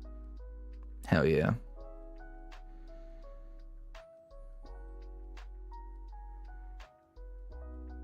Which if you Auron guys would wanna be. follow me on my Twitter, it's Jackie Eleanor. Be aware that I close it or lock it rather a lot often now because Twitter scares me, but I think it's open right now if you want to go follow. If it's ever locked and you go to follow me, I most likely will approve of it if you just hit follow. Would he have a Zune? That is an insane. I also am on Blue Sky. Yeah, same name.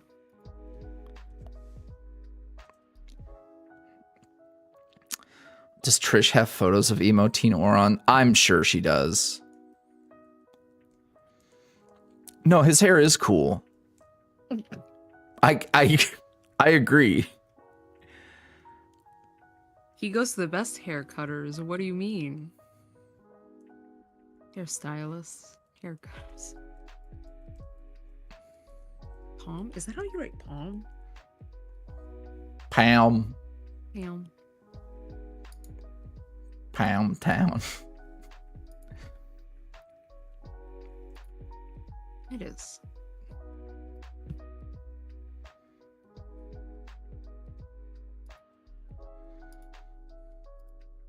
Chat, did you see that fucking Spider-Verse might be cooked?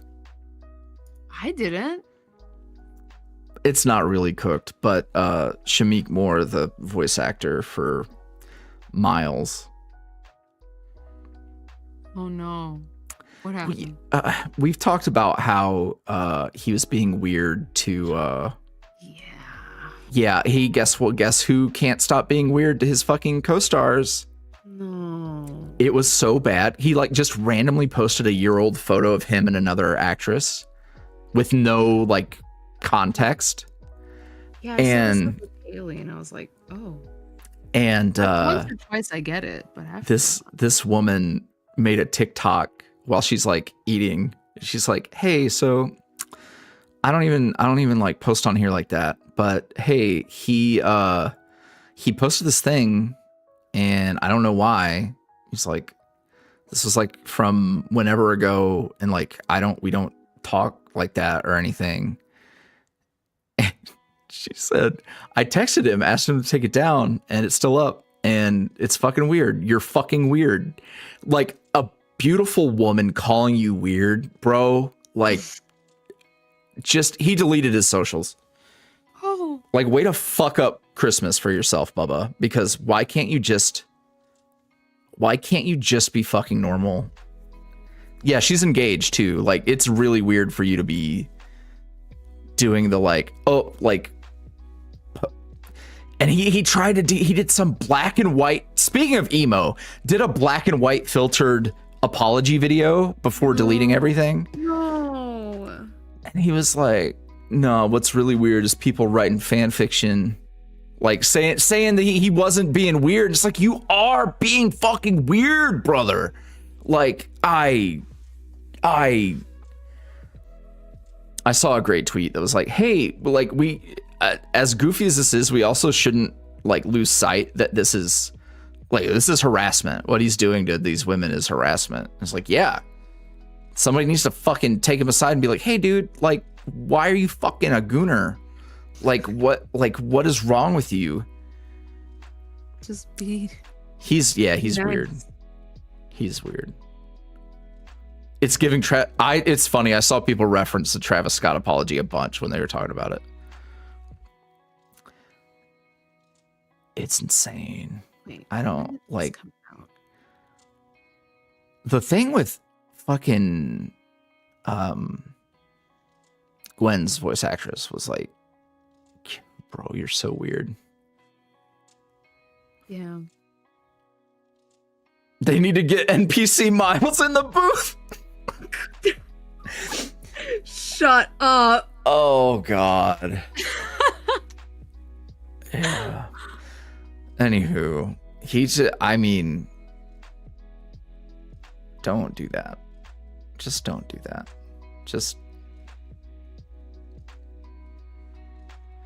It's so not hard to not be a creep. It's so not hard.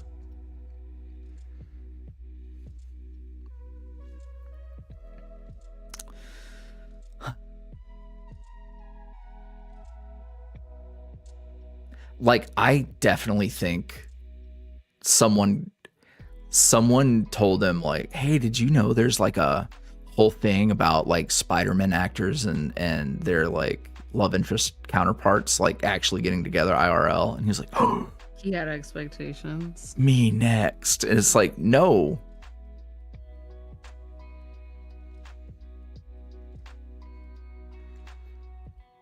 I mean, they literally had the spoilers. There's a voice actor they could use already.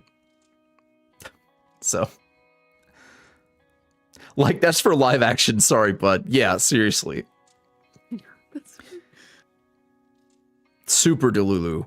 And him be like, oh, just the audacity to like be weird about it during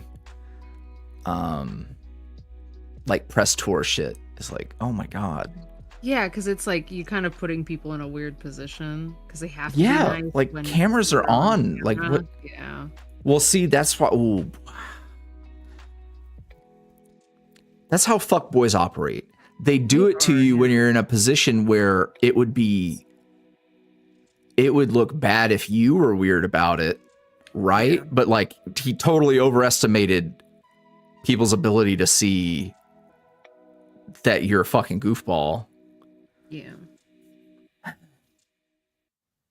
Anywho.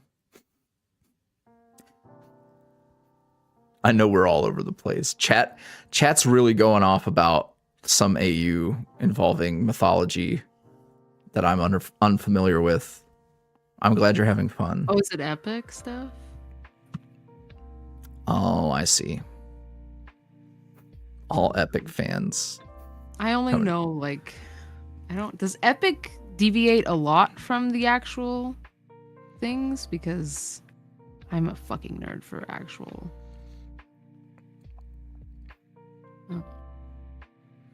Greek mythology. Yeah.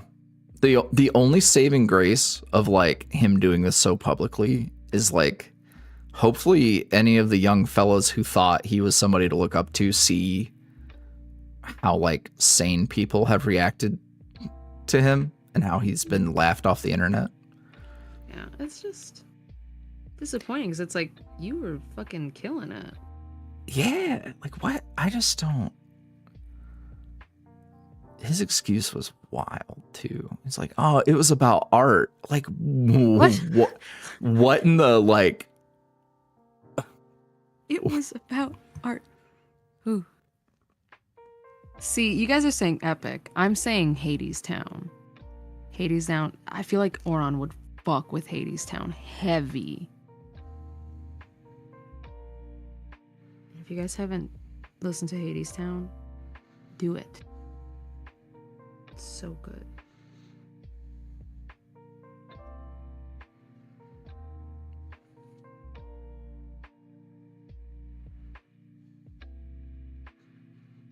Okay, at this point, I'm just doing accessories. Yeah, you fucking ate. Not the flip phone with the charm. Yeah. Oh my god. This is beautiful.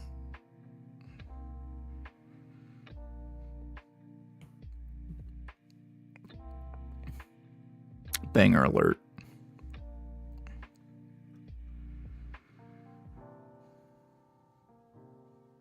I did a very crude version of what was the album name? 3 Cheers? That is amazing. Yeah. Paperwork at the disco.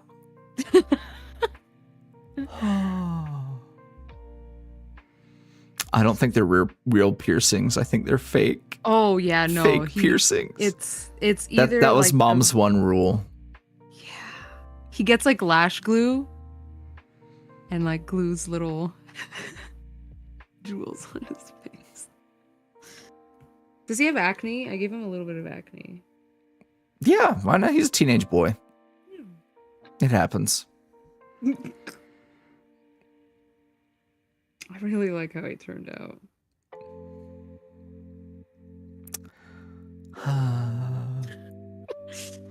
All right.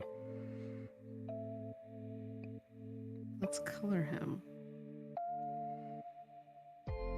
Amazing. How do you feel about him before I go? Fantastic. I mean, he can be whatever. This is just fun. Yeah. It's just for funsies.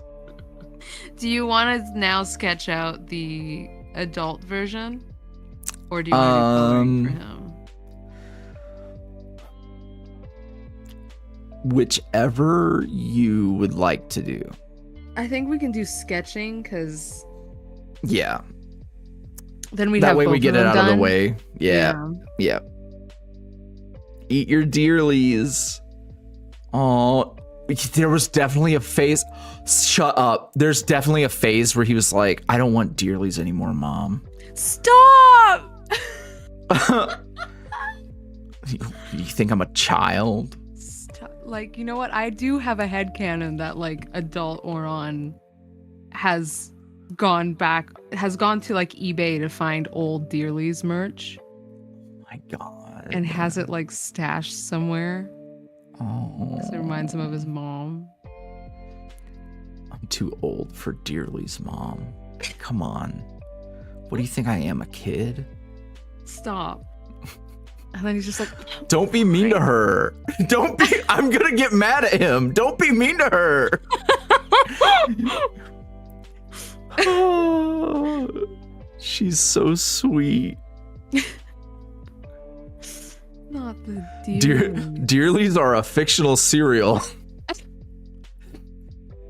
that his mother got him a box of on his birthday in the video from last year.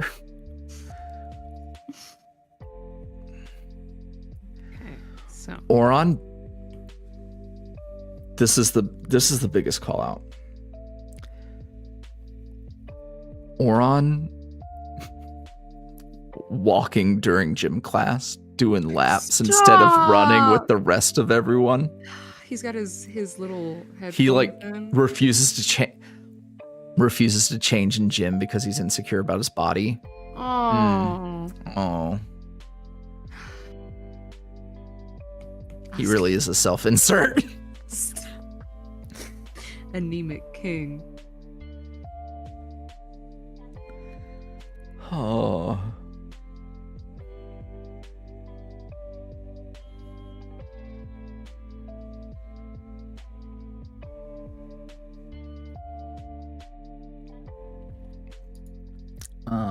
Let's see. We got another question.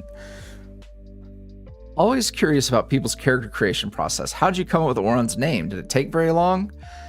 Honestly, I was trying and could not come up with anything.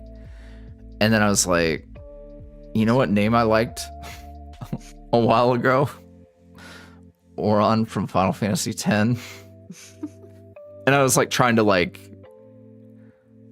you know, I peeped the origins of it and whatnot. And I was like, yeah, no, that's fine. That works. Yeah. I like it. It's different. He's supposed to be a little different. So yeah, it was just me bullshitting. Just me bullshitting.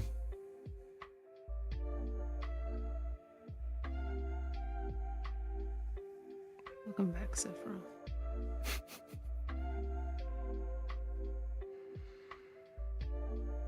Okay, that's too detailed. That's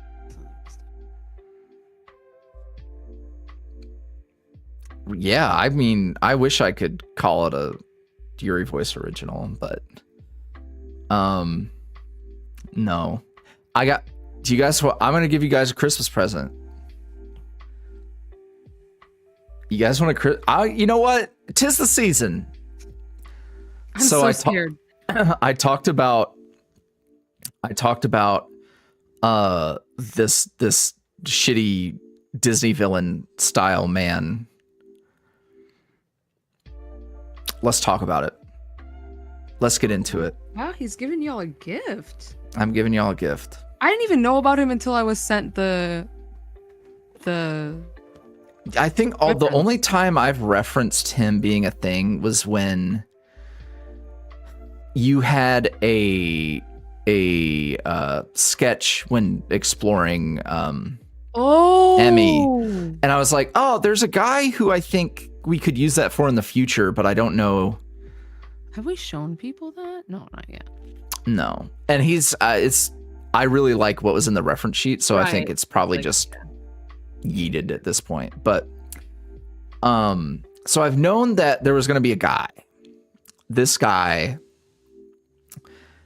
Let's start with a name, because we were talking about naming, and I absolutely. Sometimes I just give up. So his name is Beryl, and it is spelt BERYLL ? Question mark? I don't remember. And it's short for beryllium. It is a type of metal. It is a type of metal because guess what his magic ability is? Spoons. He's a metal boy. Oh. Shit. Spoons.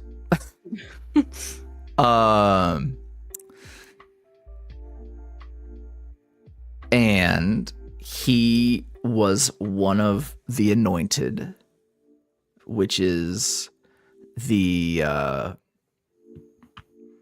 very high level military situation that Edwin was the leader of.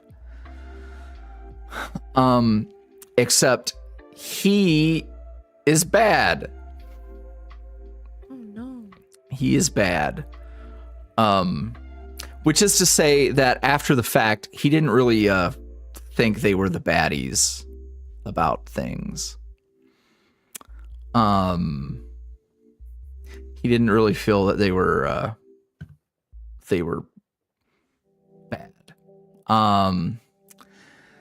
So the energy that he brings to the function is he is a teacher's pet. He is the Walmart manager who thinks he's on the fast track to like corporate. He is competent, but is so obsessed with being viewed as superior that he will cause his own incompetency through his hubris. He's that type.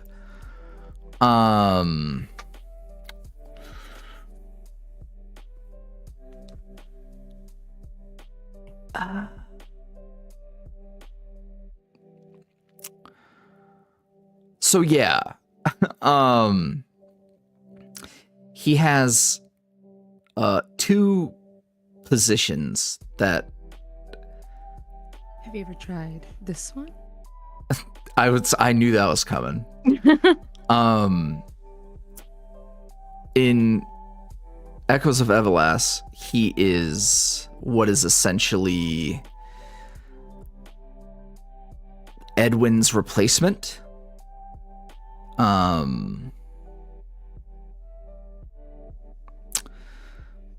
So he is a military leader, but prior to the events of Echoes of Everlast, he has a high-ranking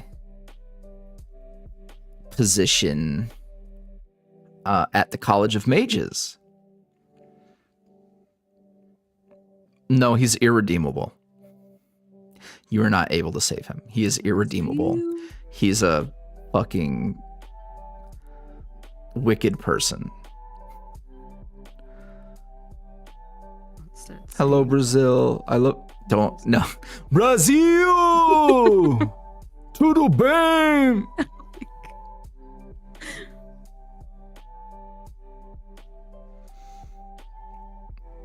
Shout out to my Brazilian step family. We love to see it. I'll get him back to being at least semi-fluent in Portuguese one of these days. I would love to go to Brazil. I have family there.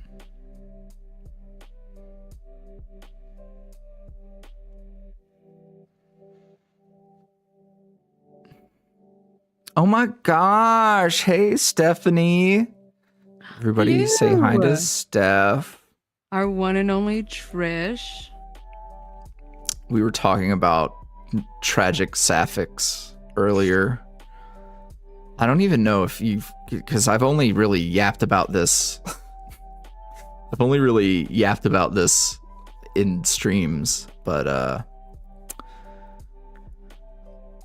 we were talking, and I kind of sort of love the idea that maybe Trish is like hopelessly stuck on Auron's mom, and Auron's mom is like a huge airhead who can't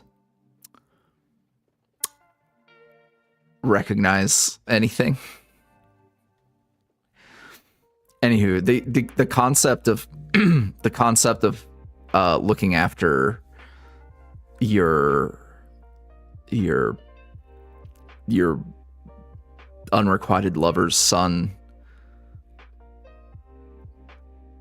that she had, and she was with a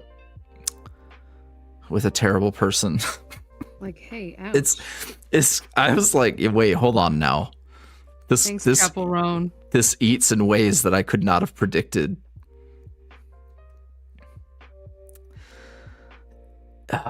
Ways I could not have predicted. Next level peak Tumblr fic level yarding. That's what I'm saying. It's giving Pearl and Rose Quartz. Yeah, a little bit. Yeah. Oh. Yeah, but in the ooh. Fear. I almost there was almost Pearl slander. I mean, I was gonna say yeah, but in this scenario, Pearl's likable. you know what? I didn't say it, but I'm also not disagreeing.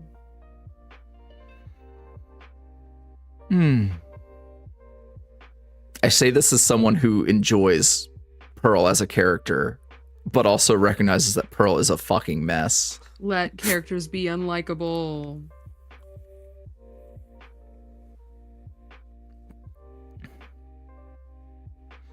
Hi, Z. Hey, Z, how are you? How's your team doing? Losing to the Leafs? Are you winning? No.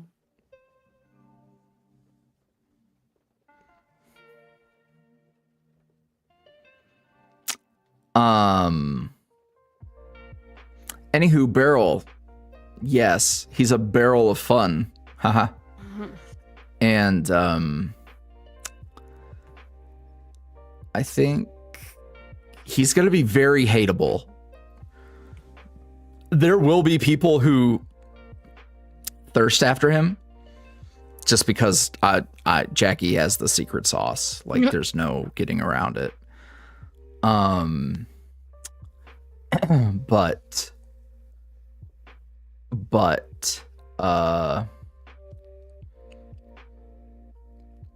he's bad. Like, he absolutely is supposed to be reprehensible.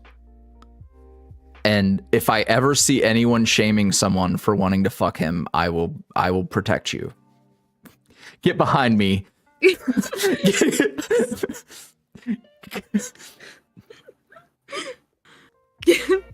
Get behind me.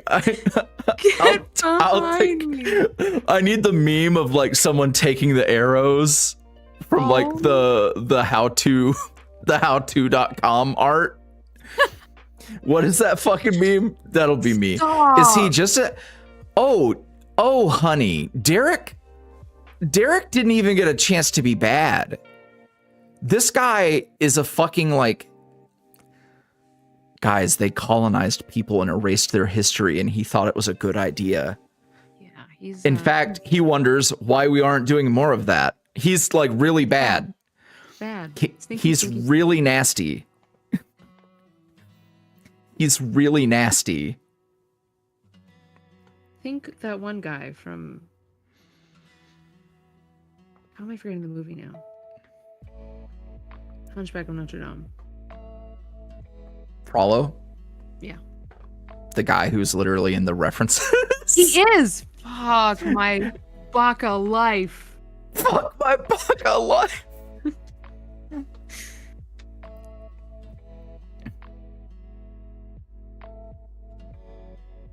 Yes, that one, somebody 22. That is the meme. Never mind, I don't want to fix him. Oh my god. Steph says, I swear to the gods, what's there's art of Trish? Someone draws her in Chapel's DMA's armor. It's happening. Thanks for putting that in my head, Steph. It is happening. Yes, the visual references are Frollo and Snape, actually. Shout out to oh my god. I literally know your name, brother. Rest in peace. Now it's gonna bother me. Chat's gonna know before I know. Fuck. The actor? Yeah. Oh god. Alan Rickman. Alan Rickman. Okay, thank you. I low key, I think was one of my gay awakenings, and I forgot.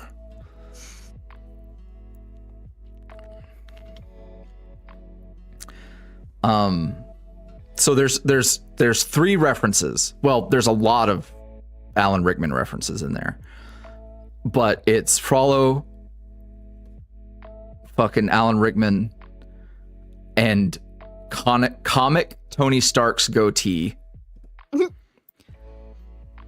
Silco Arcane can have my hole. Oh, bad taste. Oh my goodness. No, he's his face. I don't know. Usually Great I'm like fine. I prefer characters who aren't conventionally attractive, but there's something about him. It has nothing to do with his character. It just has to do with his design.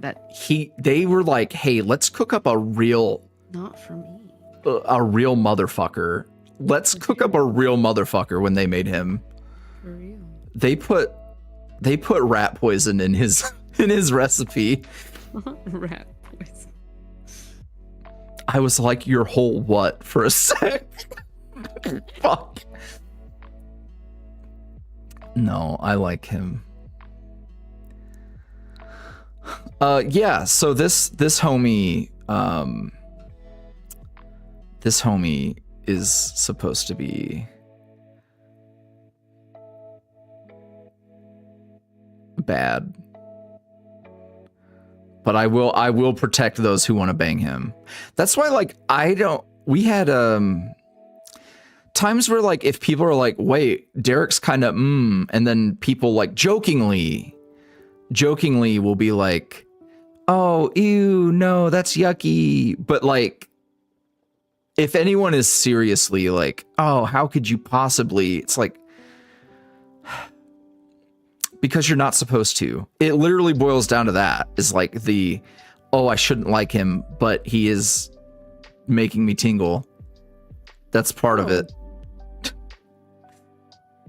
Don't like making me tingle. Look, that was the best way I could put it. I'm the first one shaming people. Ooh, people loved Logain. I was like chronically offline during my Origins era. I had no idea people wanted to bang Logain. Yeah, Forbidden Stinky Man. Yeah, like literally. What's your most forbidden Stinky Man? My most forbidden Stinky Man. Mm-mm. Oh man. Oh, I have one, but I don't. Oh, my most forbidden Stinky Man. Yo, that's a good question. Mm-hmm.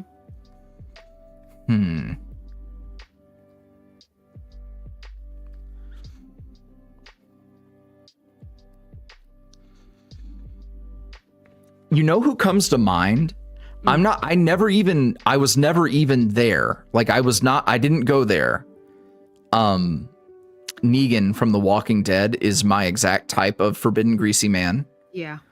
And I think he should have been worse. I know a little bit. I know a little bit about him, and I think he should have been worse. Oh, I went there and I graduated.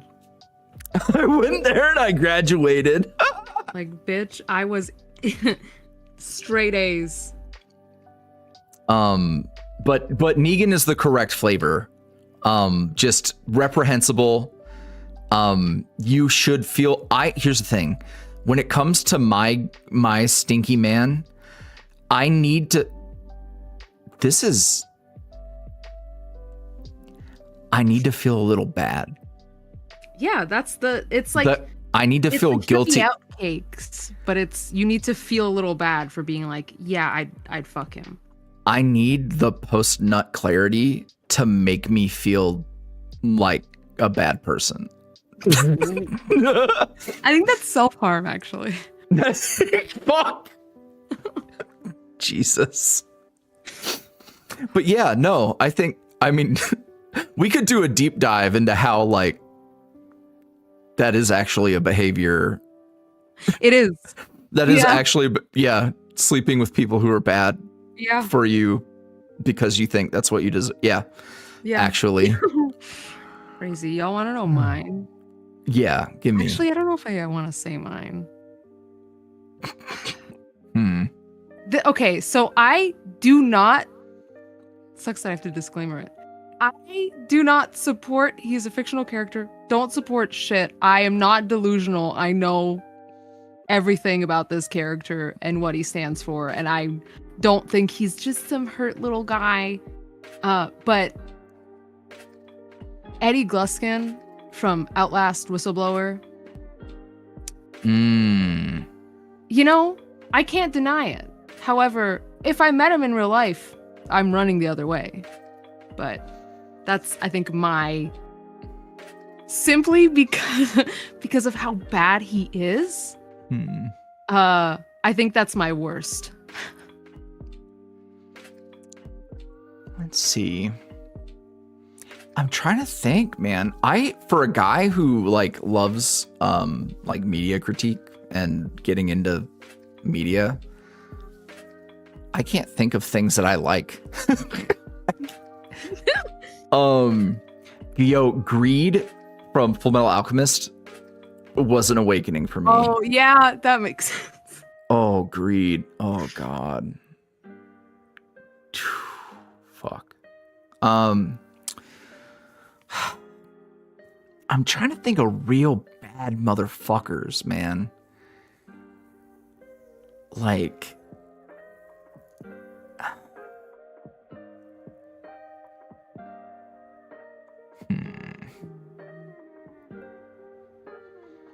I'm trying to think of media I like that has real bad motherfuckers. I'm kind of a baby. Like, I typically am not consuming a whole lot of things that have. Trying to think for you. Emmett Selk was right, but you know who falls under the correct category is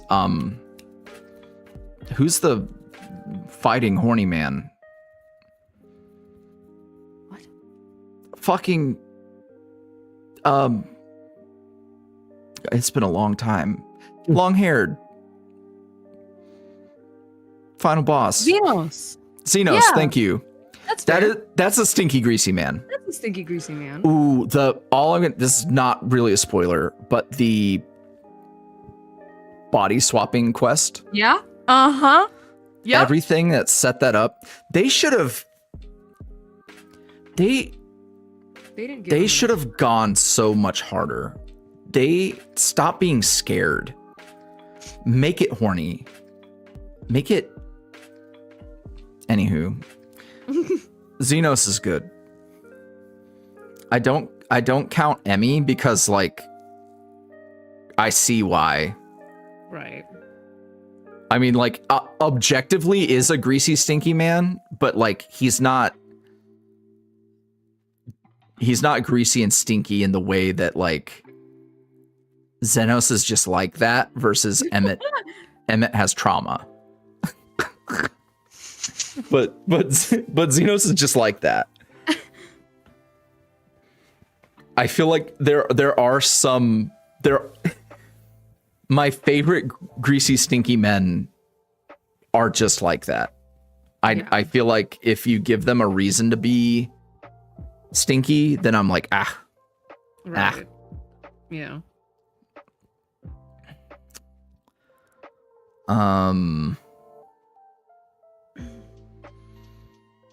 Who else?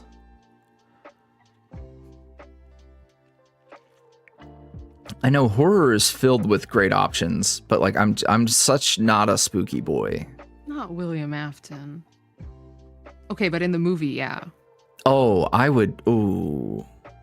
Yeah. Have you just casually started referring to your own big bad as Emmy? Yeah, I do call him Emmy, actually. Which I didn't even realize I was doing that, because I am a big Emmett Selk supporter.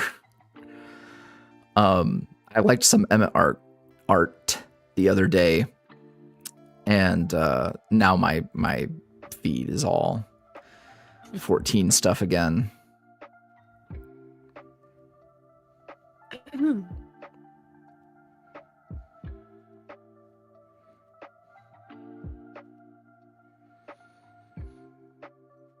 Who else is stinky?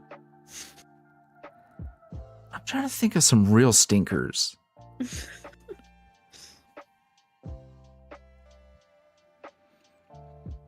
I mean, technically, I could say Sephiroth, but I don't. He's so. Here's what disqualifies you from stinky greasy man is if you're like, if you're thinking too big. Yeah. If you have like a cosmic goal, you're not stinky or greasy. You're just delusional. Delusional is not stinky and greasy. It's just mental illness. Oh, it's just the mommy issues.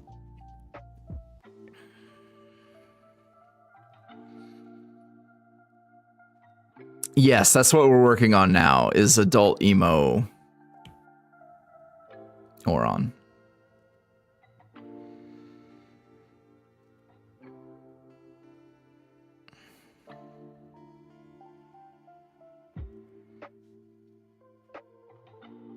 Okay, so this would kind of go like that. See, there's a great example for the hand. It's just a shape. It's just a shape. That's what I start with. And then you go into if he's holding something, which he is here. You know what pissed me off? I slight spoilers for the recent Transformers movie. That's a sneaky man.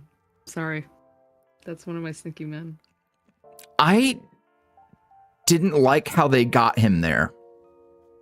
Yeah, I don't like how they get them there in most of his content because he always gets there. God, I wish I would, because like, oh, they were so close. They were. But it was like so sudden and whiny. I just wish they like. I don't know. I wanted him to be worse. I wanted to be. I didn't hate where he ended up. I just didn't like how we got there. Yeah. And it's like, you know, time constraints, blah, blah, blah, etc. Yeah. Remember that time that I was like, within 10 seconds of seeing it, I was like, hey, that fist bump's gonna matter. Yeah. I love being a storyteller. But I also hate it because like I can't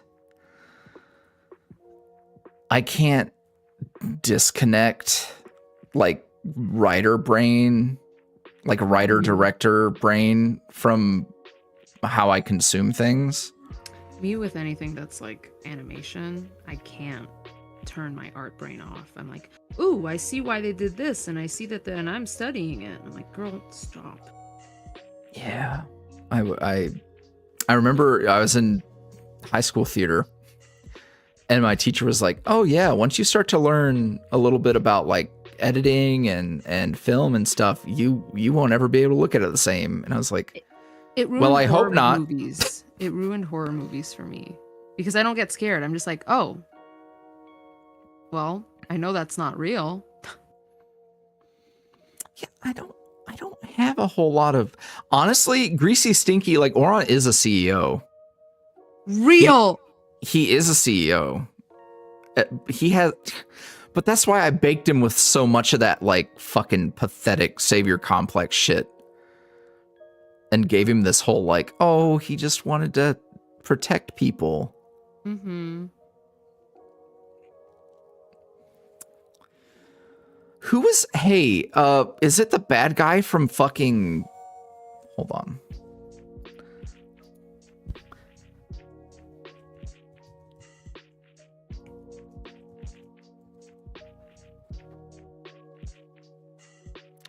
The villain from Fern Gully, who's like all inky pollution man. Oh, yeah. Literally stinky. Also, Hexus is a fucking cool name. Mm-hmm. Was he voiced by Tim Curry? Makes all the sense in the world. I should have known. You know who's a stinky man that I'm into? Oh god, I actually don't remember his name. Oh, I don't remember the name of the movie. I don't even remember if he was stinky, but he looked stinky. God. Yeah. Okay, someone in the chat has to know. I'm gonna very badly explain the movie to you guys. I'm trusting you with my life here. I actually don't even remember the plot. I just remember the way it looks. It was like robots in a robot world. There was, the main character was like this blue robot, and I think it's called Robots. I think so. I know that movie. I love that movie, by the way. Let me see. Oh, there's like a stinky CEO guy. That's him. Yeah, I see him. Yeah. He did some things to me.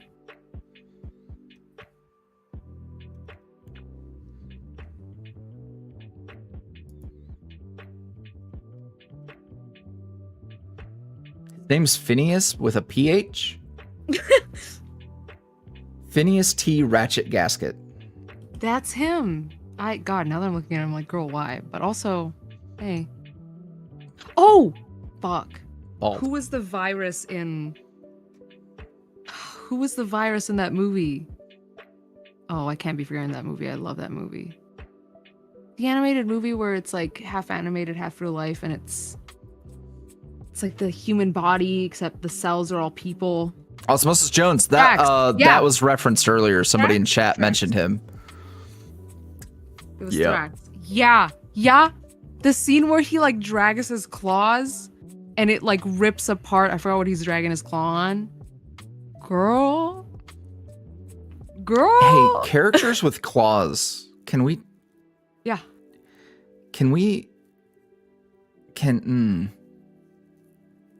I kind of gave this away already. Did you?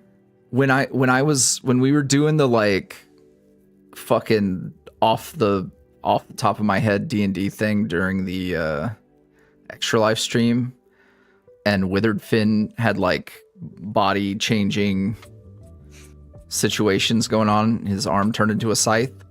That, but with like claws. That was fucking sick.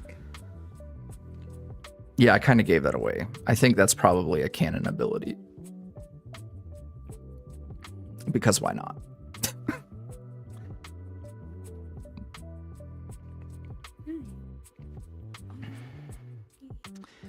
See, I thought about Megabyte from Reboot as well.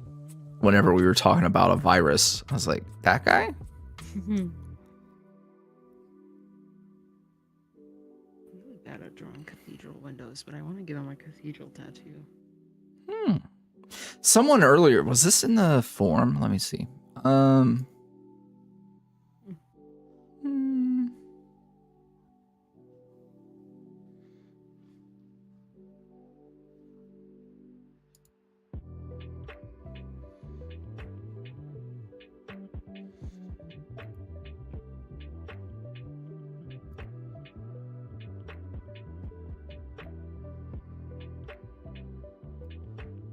Oh, it's raining. Brooke says, in the office comfort audio, Auron mentioned Rook had a little sippy. As an Australian, I'd never heard of that before and thought he might be talking about a kid's juice box. But then he goes on to mention that the break room is fancy, making me think the little sippy was more like wine. Please help, I'm so lost. It's a little bit of like, fucking Gen Z getting into my vernacular. So, a little sippy. Let me use it in a sentence. I want to go to Target and go shopping, but I've definitely got to get a little sippy at Starbucks before. So a little sippy is like any little treat that's a drink. Yeah. So like boba, going to get boba, I'd be like, hey, let's go get a little sippy and then go shopping or shit like that. But if it was wine, that's real. I call my wine, my Prosecco, my little sippy. I love champagne.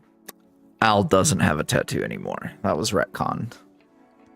There is a version of his, I always love saying this. There's a version of his dark mode Al version. Oh, they say version how many more times? Where he has a full sleeve. And I also have like really sick art of him being a tattoo artist that I just never posted. It's old now, so I won't post it, but I might go back and. Oh, I see it all the time. I be in there. Hey. I be in your walls. Whoa.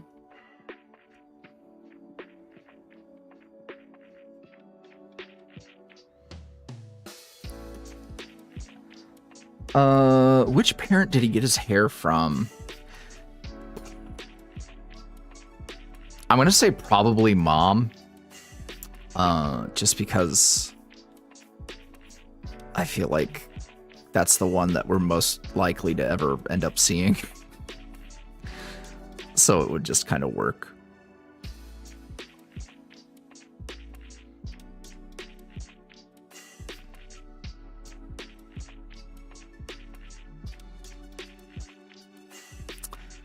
We know nothing about his dad. I have never figured that out. That's not entirely true. I have, in my thinking about things that are a million ways away, I have wondered about his dad.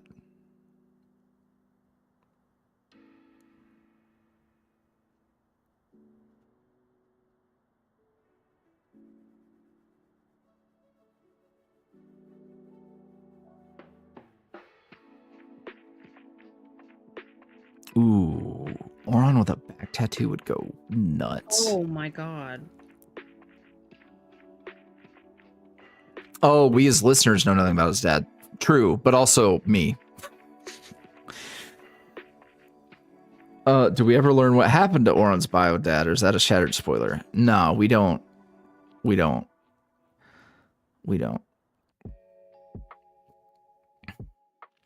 They're asking about natural hair colors in the chat. I almost decided that Faust was not, but then I was like, put a pin in it. Mm-hmm.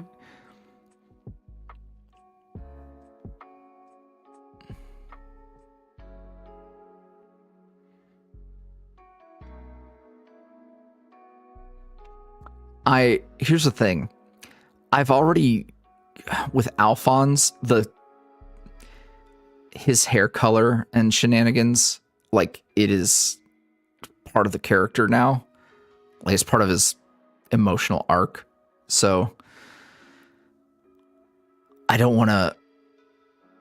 I am very prone to hair color and hair in general as a character symbol.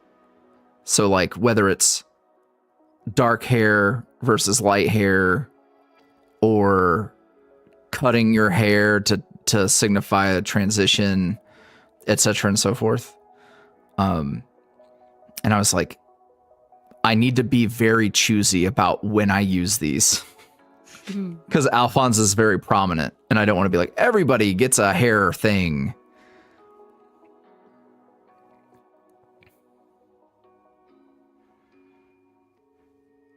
I like to think this is like Auron if he didn't have to keep up the facade.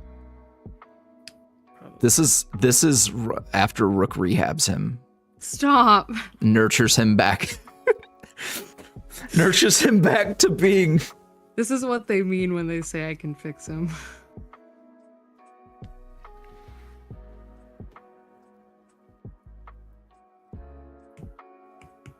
Domesticated.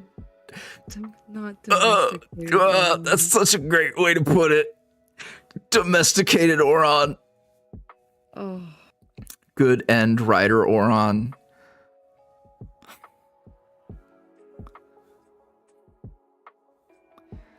That's funny that you say that.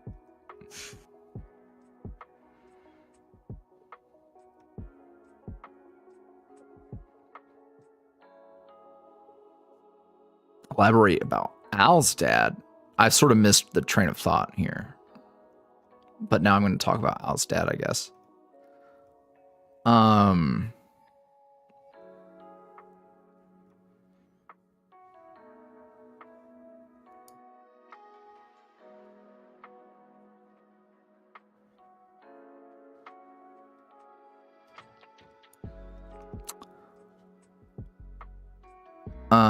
Where was I fucking going? I lost everything. Al's dad, I don't know anything about Al's dad. Other than he was a decent guy.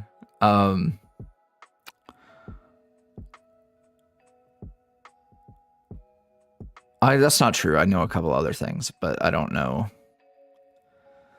I don't know when we'll get there. So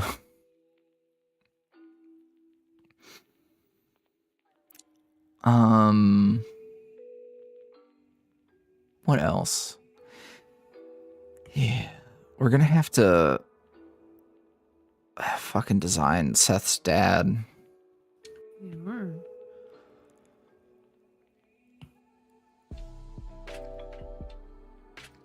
Dads in the YuuriVoice universe, so real.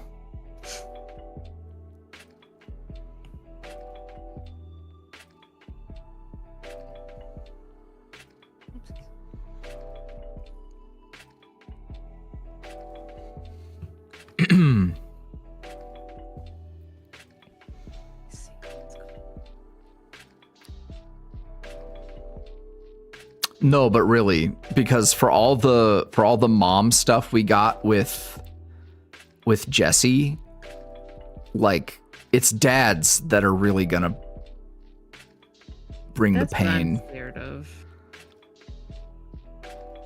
Cause like, yeah, I had some mom stuff to work through, but the depths of the dad stuff. Oh boy. Because, like, there's layers. I have layers of feelings. You're like an onion. Like an onion. Yeah, he was definitely into writing back then. It definitely started when he was young.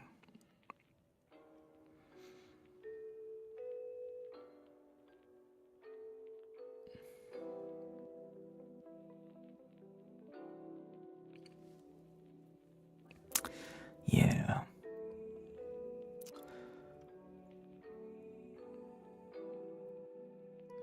Yeah, I was talking about, because somebody asked, like, hey, is like Seth's dad going to become a character? And I was like, yeah, I think so, because, man. So we did a big dive on, like, Jesse and kind of the vibe of, like, cutting people off who refuse to try. And for him to also have a dad who is trying, who debatably, you flip a coin on who was worse, Jesse or his dad. Because, like, yeah, his dad was an abusive alcoholic, but on the other hand, Jesse, like, literally got her son into organized crime. So, like, I don't know about y'all, but I would take a pop in the mouth over, hey, Mom, why are we around all these drugs and criminals and not that anyone should ever have to choose, but they were both bad. They were both really bad, is what it boils down to. I like the idea of Seth also getting to see what would happen if a parent did try.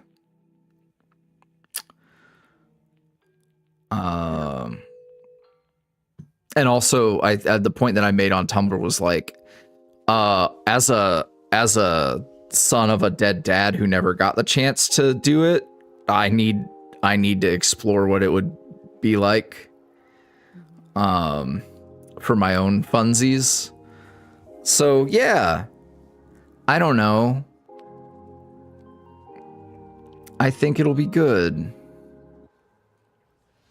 I think it's gonna. I think showing a healthy and positive interaction is going to hurt people more than the negatives ever did. Because it's what you don't. It's like, I like finding the ones that are like, you know, caring. It's like, ow, what the fuck?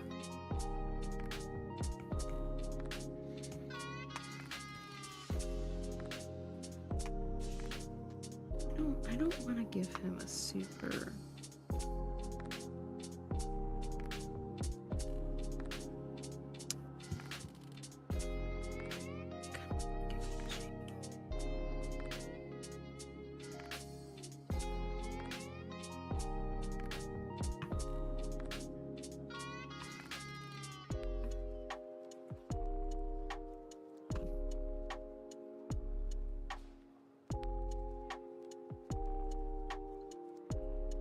What else have I cooked up?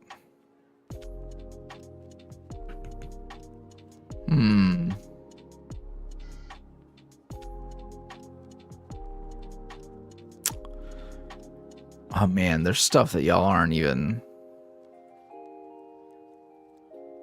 ready for.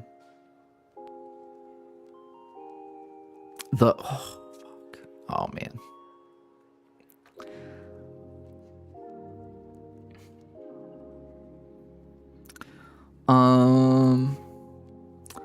I'm a fool. I was gonna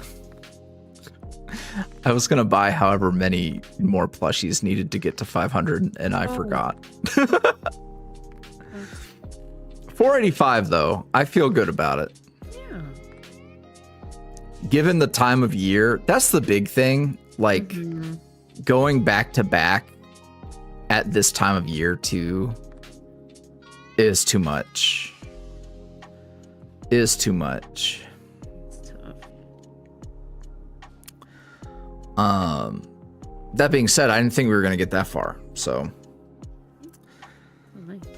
are we ever gonna meet Charlie's parents at some point? I know he technically knows them. Yeah, Cass technically knows them, but are we gonna meet them at some point? I don't know. I don't wanna. Time and effort and resources are limited. I mean, never say never, but it's low priority.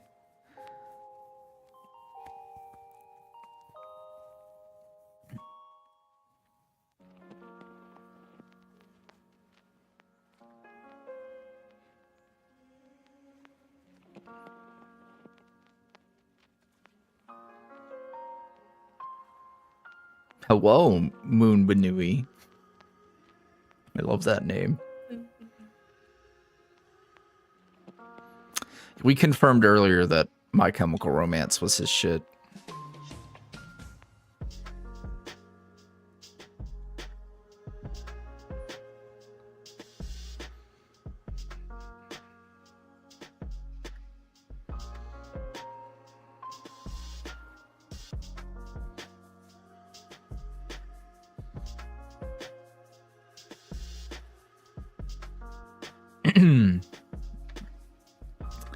It's funny because I just thought about how Sugar Boo has met Jesse. When are we going to do a Meet the Parents of Seth's dad? Well, funny you mention it, because that's definitely going to be part of what happens. But I actually don't think that's going to be the first interaction.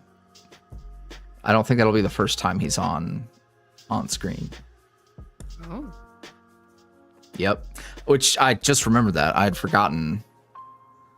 But yeah, I think tentatively, the first interaction we get will probably be between him and Alphonse. Oh, interesting. Yeah, I kind of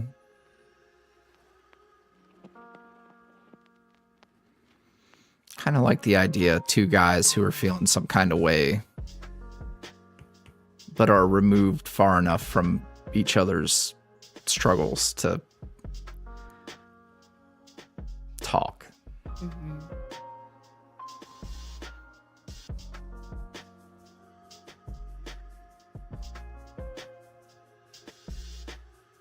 But there will be a lot of opportunities because they like literally work at the same place. Or rather, Seth and his dad are at the tavern, not.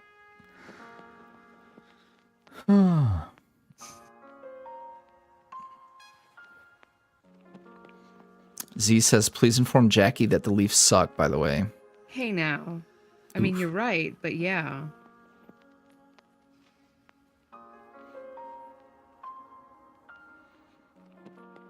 See, it's a hockey house over here, but it's more of an F1 house over here.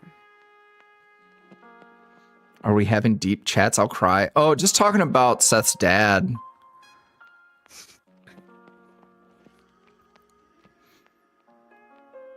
You ever think about how, like, since this content is so, like, wish fulfillment-y, that, like, the wish fulfillment of, like, having a dad who tries it also counts? Oh. Oof. Yeah.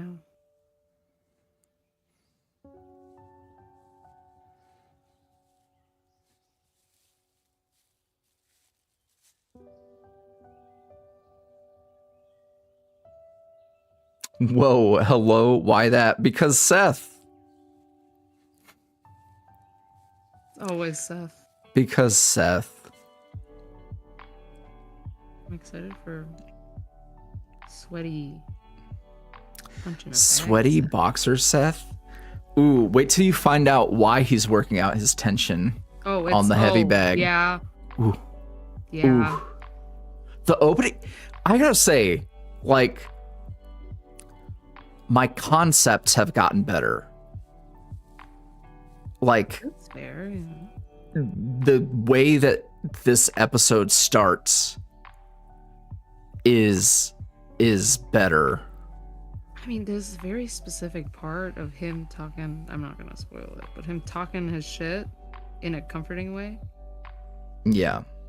Girl, you sent me that, and I was doing spins in my little office chair.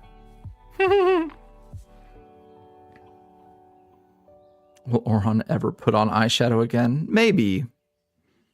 Maybe after Trish reveals some childhood pictures or something. I don't care what it happens, like what month. I don't care. That's my birthday present. If I... I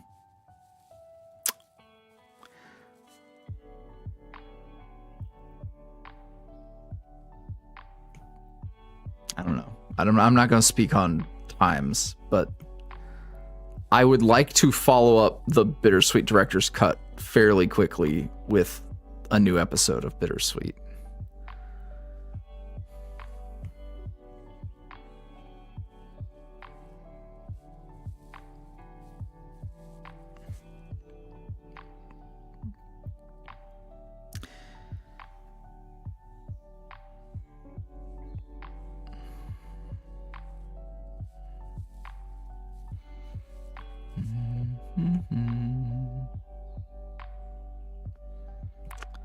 What else?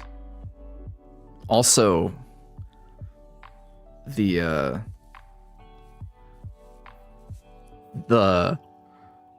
how do I want to roast them?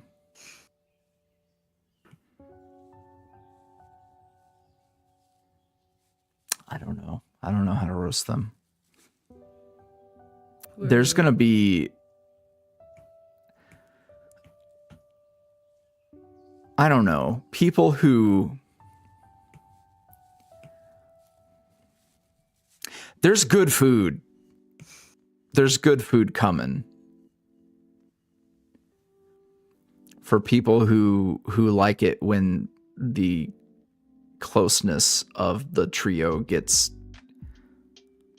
doubled down on. Mm-hmm. Because there's only so many ways you can explicitly talk about being people's person.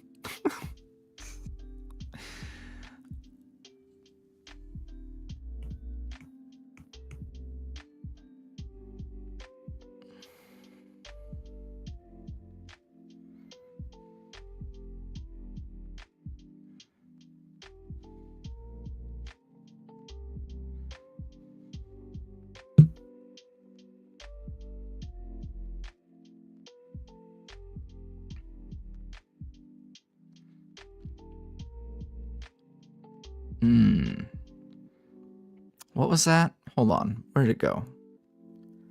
Somebody asked about the Evelyn fucking muscle mommy. Huh? I don't know. I got nothing. I had a very specific idea for when and how, and it is not as soon as it would be fun.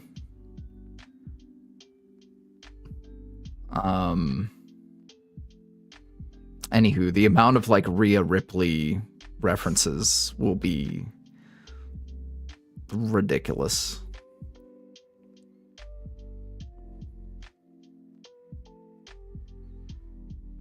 Come look at your guy. I'm here. Oh my god. Hello, husband. Oh my goodness. Oh, look at your ill-fitting clothes. Handsome. Handsome. Come around here often. Hello, wife. Is perfect. No notes. I really like how it turned out. Seeing them next to each other is super fun.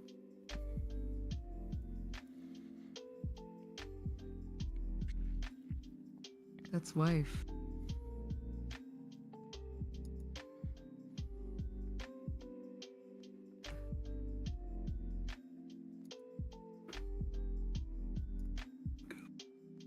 So many Rhea Ripley references. Yeah. I have to feel things out. I think I need to write more to really open up a few doors and see if maybe, because I have an idea, but it's definitely one of those like I need to see. Because sometimes I'll start writing and then it's like, oh, wait, no, this would fit perfectly here. So I need to create those opportunities. Otherwise, it's going to be a while.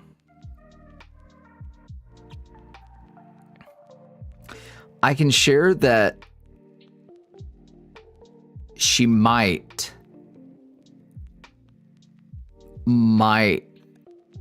have a connection to Vale.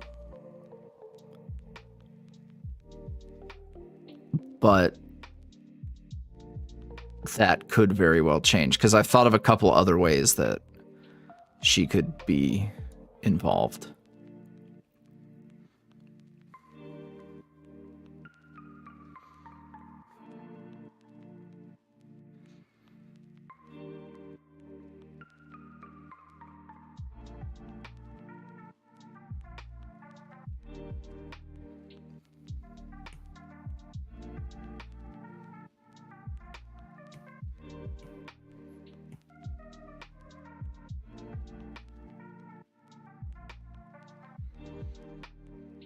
What else has been going on with Everlass? Auron has a horse.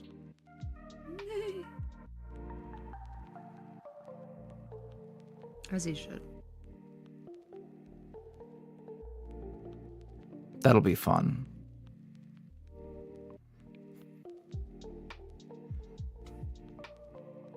There are many good reasons for him to have a horse, but there is a bonus for him, like, calmly saying "good girl." It is a that is a I'm bonus. hanging up.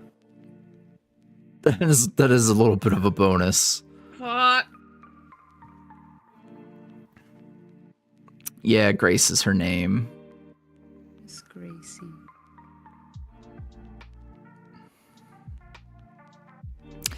If you've been eating up the, like, people talking to animals and, like, low-key having just some sort of tangible interaction with them that appears to be a conversation, if you've been enjoying that with Dee Dee, then you will enjoy Gracie.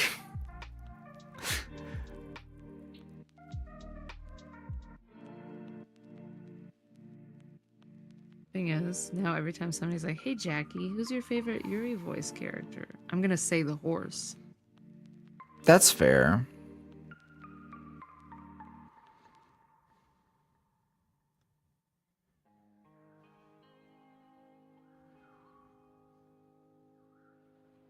Yeah, I immediately was thinking about Arthur Morgan. Yeah.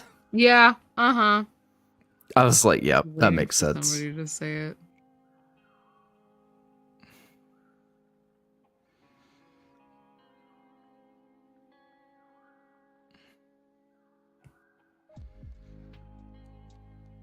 Oh my God, Bridgerton Auron. Stop.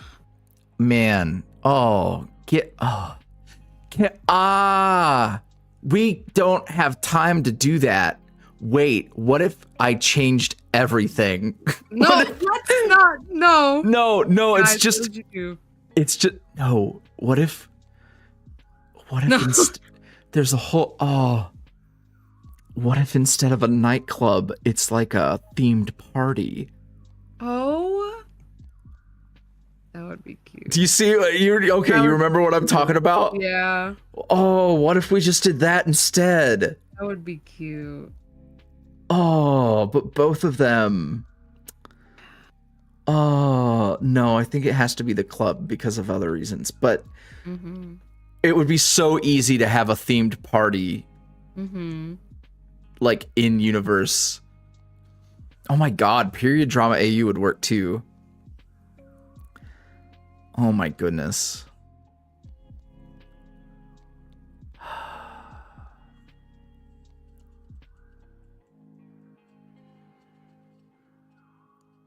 No.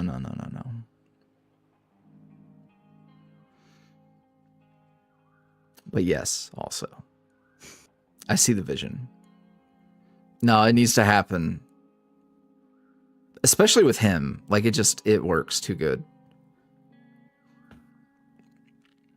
What else?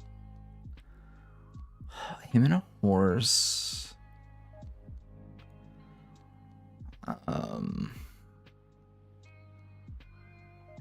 Getting to write Edwin has been a lot of fun. Especially because, like, he is in two different kinds of situations. So, like, you kind of get, like, two sides of him. It's my CM Punk.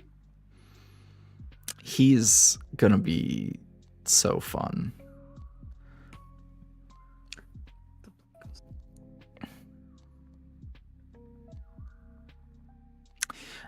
There's a line. I want to tell you. Oh my god. Yeah, there's a line. Okay. I will just tell you one line, one sentence of Edwin's. Then hold your tongue when spoken to, boy. And the tonal shift from like sweet, gentle, kind priest to bitch, you must have forgot. Yeah. Oh my god.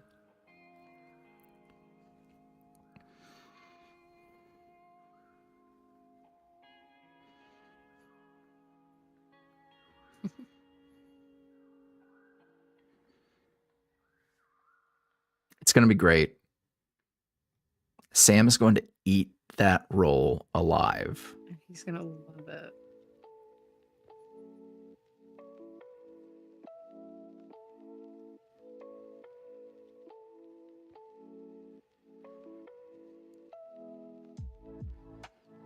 That would be so fun, Steph. I think that would be a delightful palate cleanser once shattered has shattered.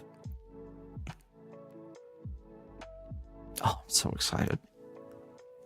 I don't remember his eye color, so I'm just gonna go with that. That feels right.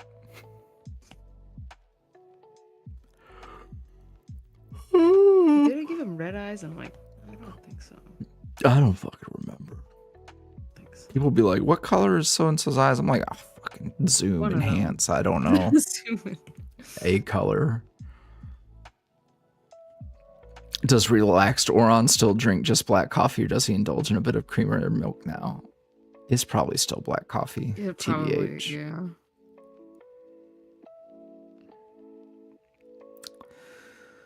Thomas is a lot of fun. Thomas and Edwin get to interact, and it's fun for me to try and explore. I haven't had an Edwin. I haven't had a character who's, you know, essentially the Catholic guilt trope, but like fucking on steroids.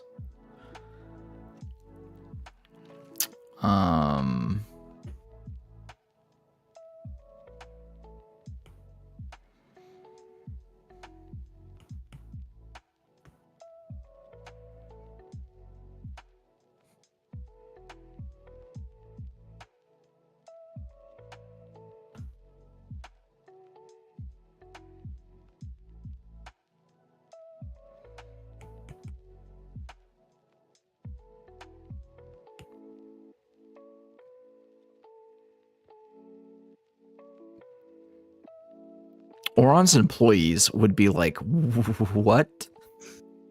What is this? Huh? Don't worry about it.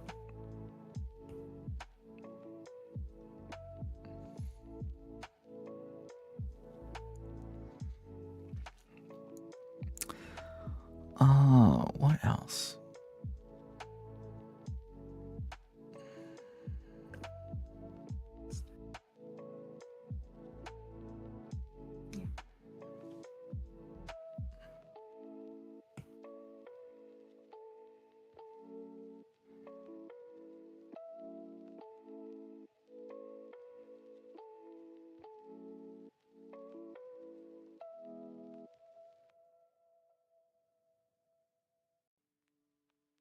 Do you think he would have liked black coffee when he was a teenager? Probably not. He probably loves sweet things. Aww. He probably loves sweet things, but when So cute.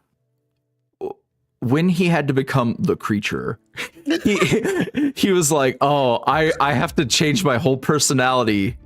Not the creature. When he became the creature. That's like Howl in my sketchbook, but Oh my creature is not god. that thing. The creature. I want the creature so bad. He's so fun to draw. I miss drawing him. The people yearn for that fool. They really do. People don't even know. You guys, any of the new people, you'd love Howl. You would. He's such a good boy. You'd cry about him. Not really, but he's a silly boy. He's relatable. He makes bad decisions. But he tries. He needs to stop. It's to retire to the countryside.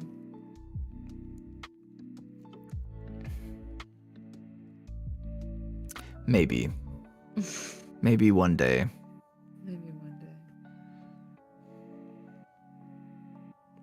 If y'all only knew.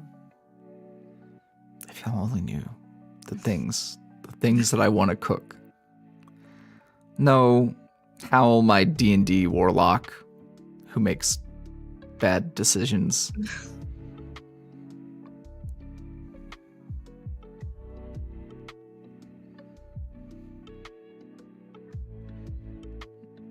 Not hashtag sick of crying. Really. Have a good night, the Good night, dear.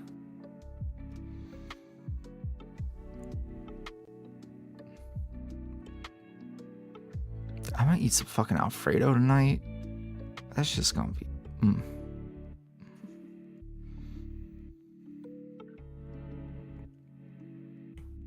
Howl has a whole life in my head, and I have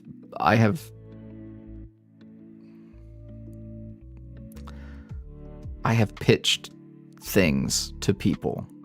I've pitched things.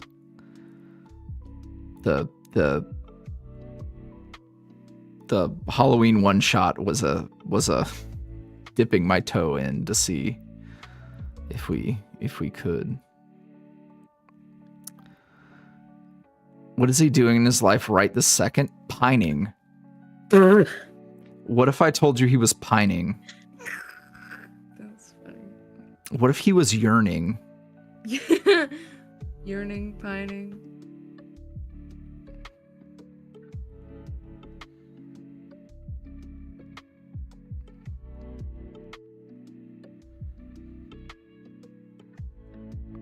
Okay, do you hate me?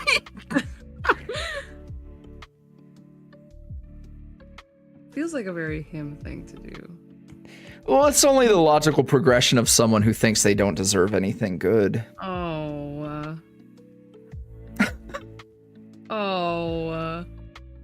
I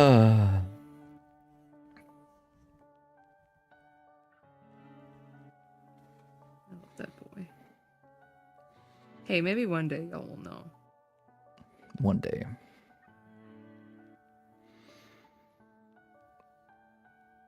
You should. I didn't even want to share that much, but it was such a great way to reveal that. So, It really was.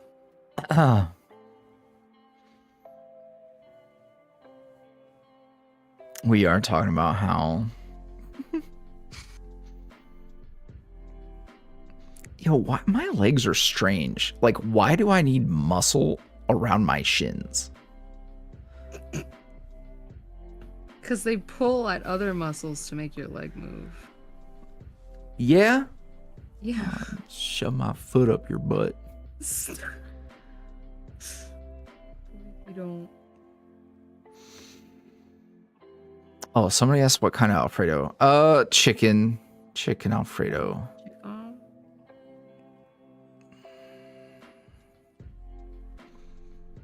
I need my neck snapped.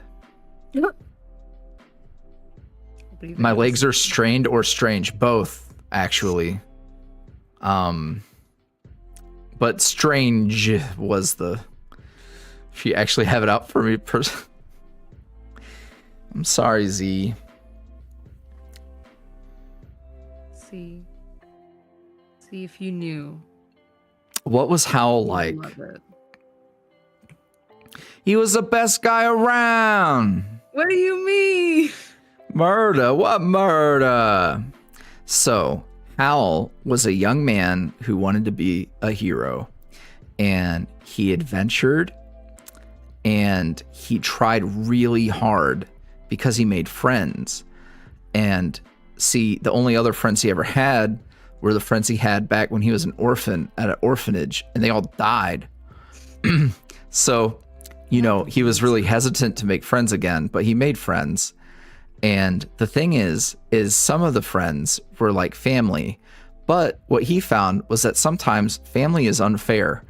And despite his best efforts, he was always given these kind of impossible standards to live up to, even though objectively, was making some pretty strong plays. Hal's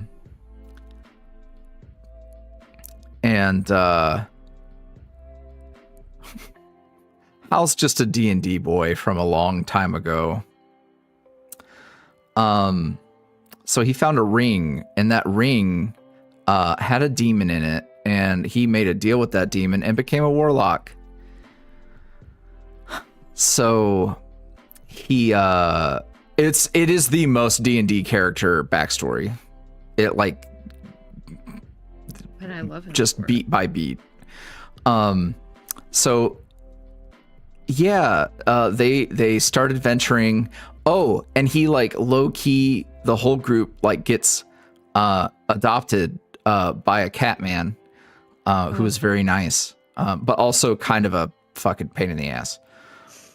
And they adventure and they do acts of heroism, but a lot of their acts of heroism, there were a lot of repercussions they didn't really consider, because they were all very, what's the word I'm looking for? They were all very short-sighted. Naive is a great word for them. They were very naive. He also loved nicknames. Oh my God, this guy had a million titles. He really did. And they were all... I have to ask you a question. Yeah. Okay. But I can't. Impulsive. Yes, that's the one. Thank you. Even though that's implosive, but impulsive is the one. Let's see. At one time, he... Oh, man. Betrays his demon daddy for a eldritch being, all in a gambit to try and save the world, but instead has kind of fucked things up.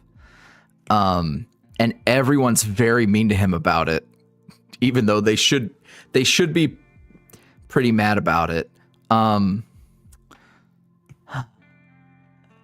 Let's see.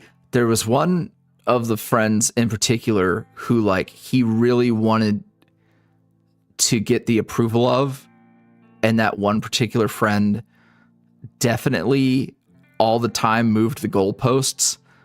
So that was rough.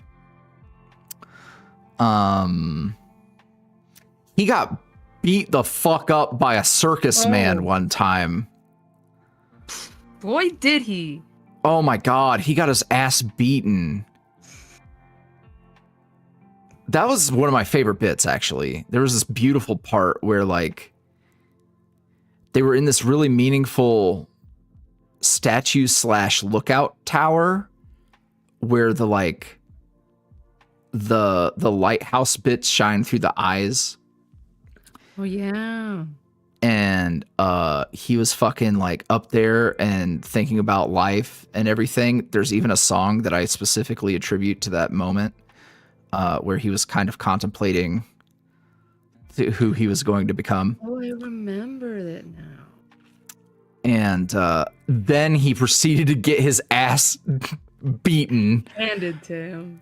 Absolutely annihilated. The first of many, many, many times that would happen, actually. He was the king of biting off more than he could chew. Did it happen with our End of the World campaign as well? Yeah, literally the final thing that ever happened to him. He had his entire ass pulled out of his ass and then put back together. Yeah. I remember. He wasn't a clown. He was the ring. He was like the ring leader. What do you call the guy who runs a circus? The ringleader. Yeah, that guy. Ran into him again, by the way. For people who, the handful of people who know what I'm talking about, ran into him again and smoked him. Except he kind of just gave up. So, like, did we really smoke him, or did he just tap out? He pretended to be the cat and tricked. Fuck him! Fuck him for that! He pretended to be the cat and tricked my fucking boy. Fuck him! Fuck him! Manipulator. Yeah. I fucking forgot. Yeah. Remember the time that we fucking Ringmaster. Ringmaster. I think it was me and was it Thea? Where we found Alexa. Yeah. And we were like in her, and it was very creepy and weird, and the Boy. shadows were acting up. People who don't know. Y'all were inside of Alexa. What? Yeah. Yeah. In her. Anywho, it was good. It was great. It was great. God, I wish we could go back, because we would cook.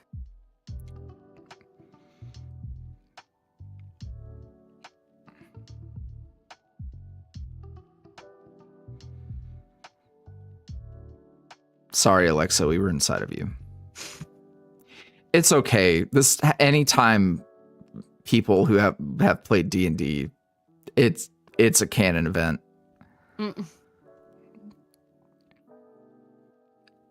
I would look. I made a pitch. I made a campaign pitch that could.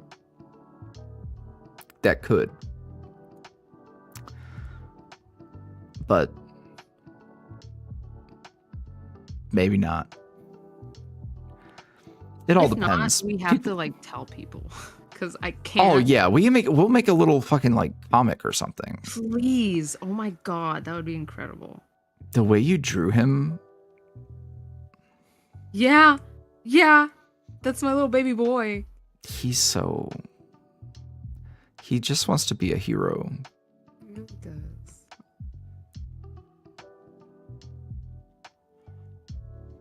I don't even know if he'd be in that armor. I was just like, I like it, so you know what?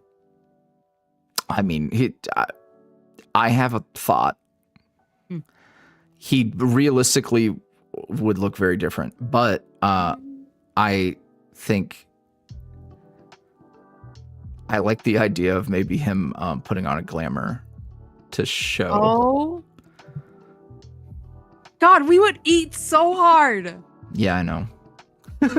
If anyone is curious about the drawing we're talking about, I think it's like 5. If you go on my media tag on Twitter or on my Tumblr, I did a sketch in my sketchbook of him being a little cutie.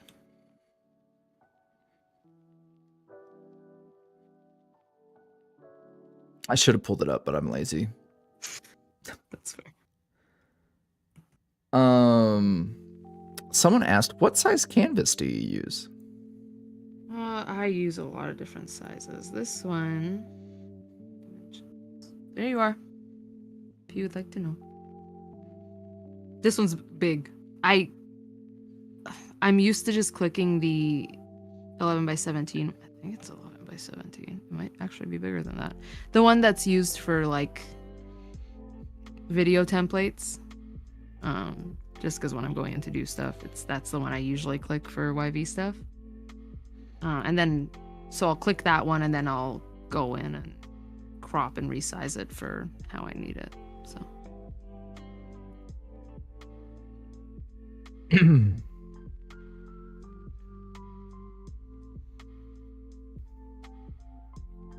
Man, I miss D&D. Me too. Oh. What are you doing now?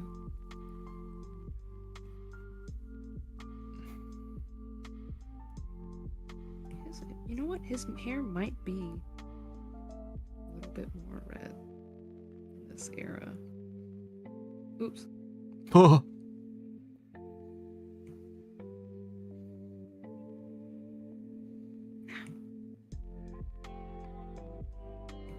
I like that.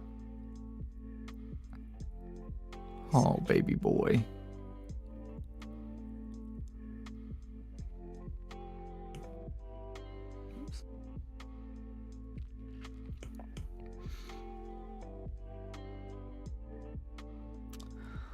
Other than D&D, I got the brain worms. See, for those people might not know, I have like incredible artwork of this fucking character on my wall. Oh, it's amazing. I want to commission that person. Oh, they're so good. Now that I have real people money. Oh man. Yeah.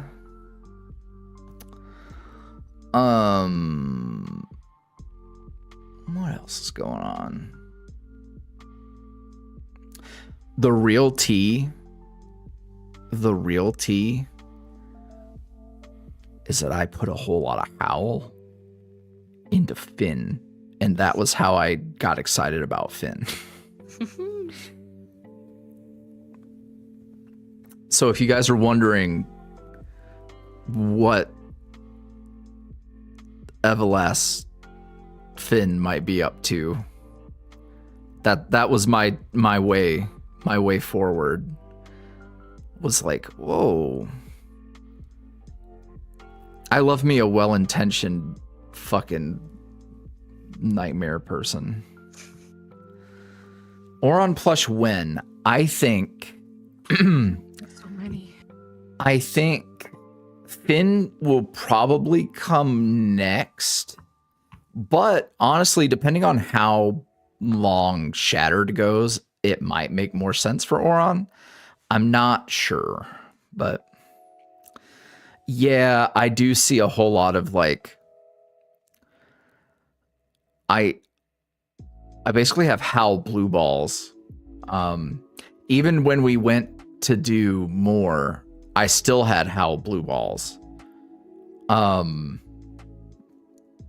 He's just so fun. He's so fun. So a lot of some themes and stuff kind of trickled their way into Finn.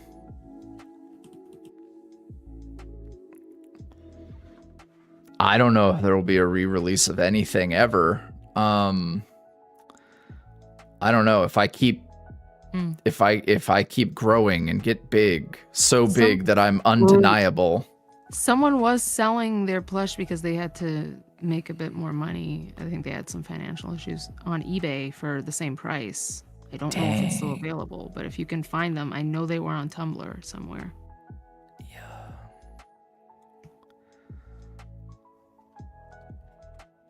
Yeah. Someone asked if Seth's dad does make an appearance, do you intend to voice him yourself or find another voice actor? I will find another voice actor. I am big on finding other people now. I'm so much so that I'm contemplating Vale. I think I know what I want to do, what I want to do with Vale.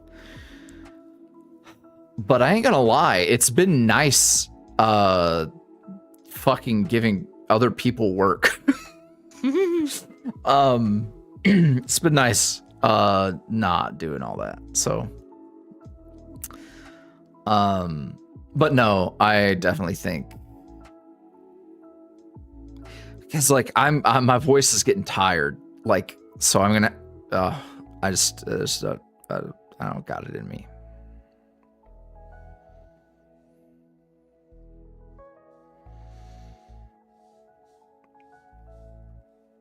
I definitely want to come up with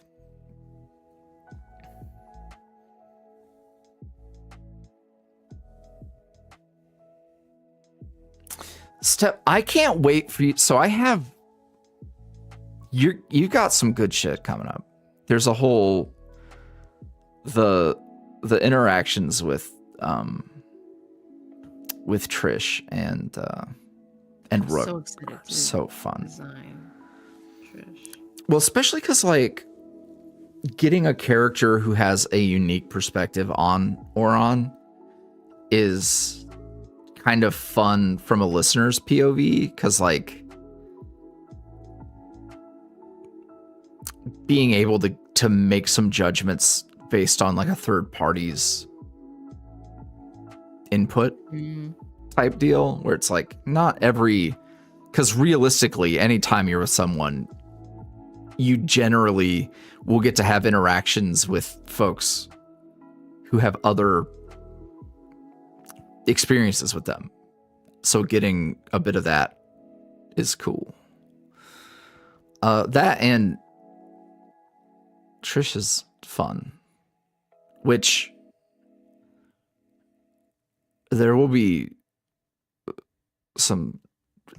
news. There will be news.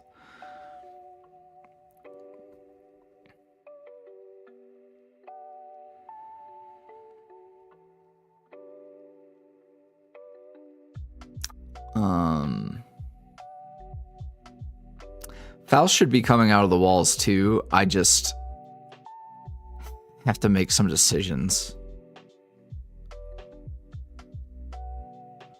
You know what? There is another character sheet I have to make.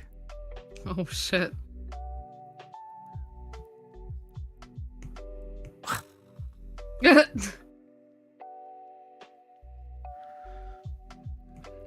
It's a lot of work.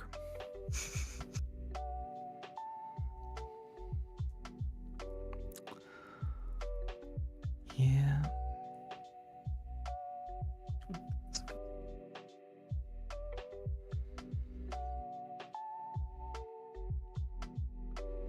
I'm trying to dial back the like. Also, this is a good point.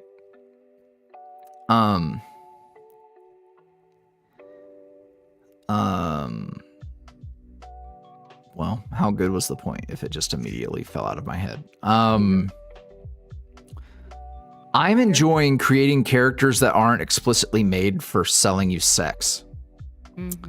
Which, like, it's kind of the nature of the beast with the business model. So, like, finally being able to, like, let go of the idea that everything has to be involved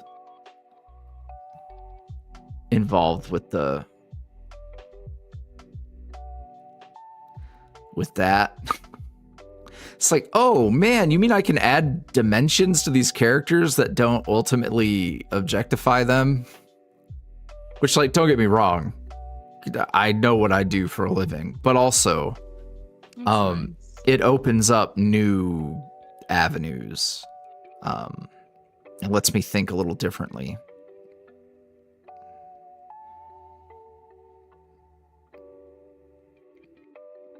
I would like them to sell me marketable plushies. See, there you go. Now you're talking. Yeah, so it's just nice because, like, here's the thing. Like, the fandom, people will create and enjoy. Like, there are people who fucking loved random NPC 2. Josh, my king. There you go, Josh. So, like, yes, the greasy, stinky man who's reprehensible will have people who love him. And Seth's dad will have people who love him. Not everybody needs to actually have smut, because people were going to enjoy them anyways. So, yeah, I enjoy that. I enjoy letting the fandom do some of the work.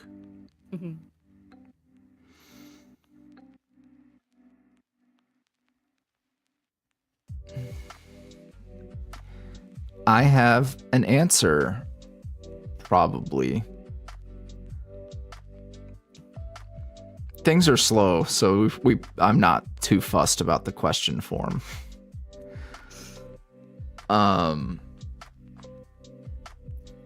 If the question is about Guzma, I'm taking bets. I'm ready. I know it in my soul. I'm prepared.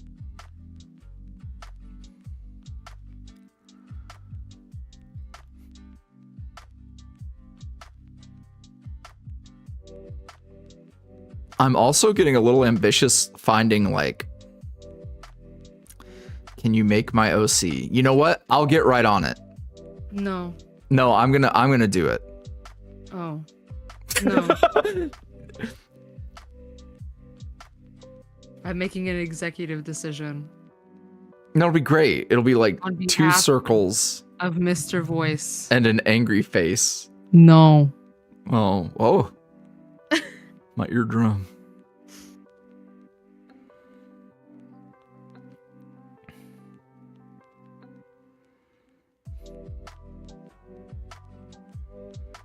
Do you got a question that isn't, can you make my OC?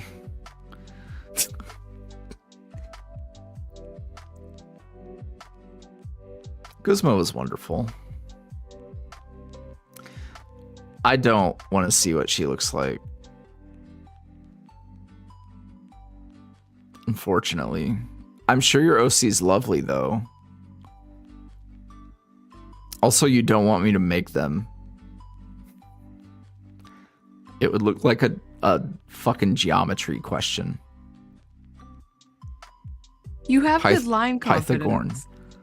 I sure do. I have the line confidence of a voice actor awkwardly trying to flirt with his co-stars.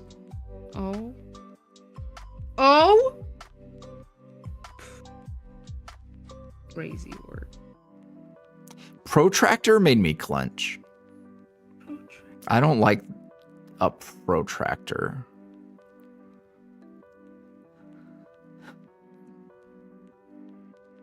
Happy holidays, Steph. Happy fucking solstice. Oh yeah, that's today, night. Right? Yeah, oh, it's a long night. I didn't do anything. Didn't we though? I guess I sort of did when I went ghost hunting again. But that's not really... Yeah, happy longest night, guys.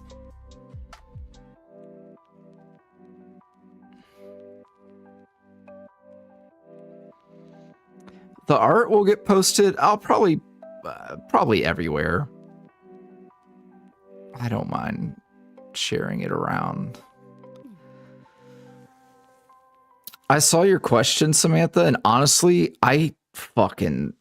my brain isn't ready to wrap around if the fellas were demigods, who would their divine parent be?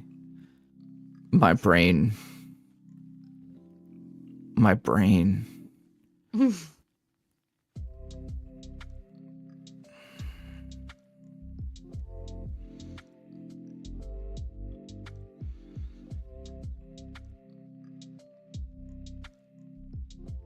Dinner's gonna be so good.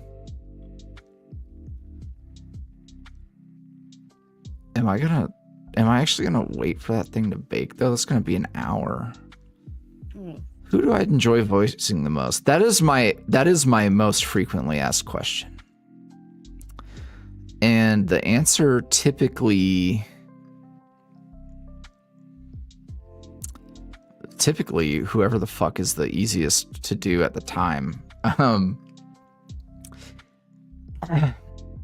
I really enjoy Alphonse. It's real easy just to slip in there. I just whoop right in there. And it's just whoop, like an old friend. Just slipping right into your old friend. Oh. See? Even in character. Like, that's exactly what I would say. That's the funny thing about me, is that I pretty much, when it comes to like Al's fucking sense of humor and shenanigans, that is pretty much me. That is pretty much me.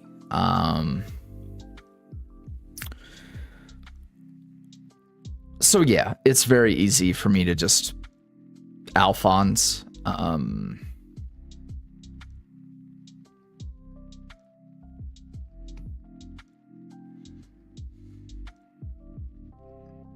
look at these fellas. I'm looking. Du Bois. Du Bois. Hi, Du Bois. I love them. I love how they turned out. Little teen emo Auron. Oh, that's a baby. That is a baby. I love him. I'm sorry that the world happened to you, little man. Oh. Wait. Wait. Oh. That's a spoiler. Yeah. Anywho, there's a younger Auron was young in Everlast once. Well, I sure hope so. He just spawned in as an adult. Stranger things have happened. Oh. But just do I give you guys one more gift? If I told you that he was Edwin's squire at one point. Squire. He was his squire. Not a motherfucking squire. He was just a young noble NPC. lad. Oh, NPC Squire Auron.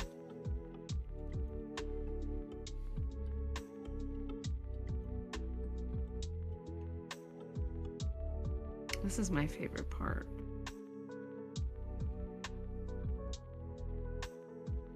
What? Oh. Whoa. Oh, Lord. Look at you going. Like going in and seeing the like progress. Oh, there are the hands. I don't do enough speed paints.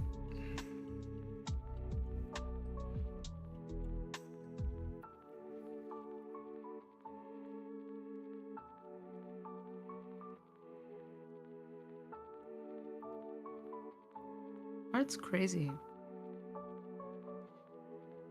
Aww.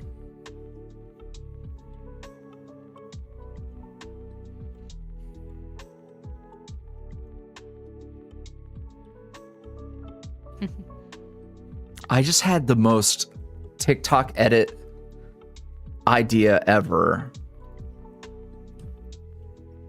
Oh god. Y'all know the fucking...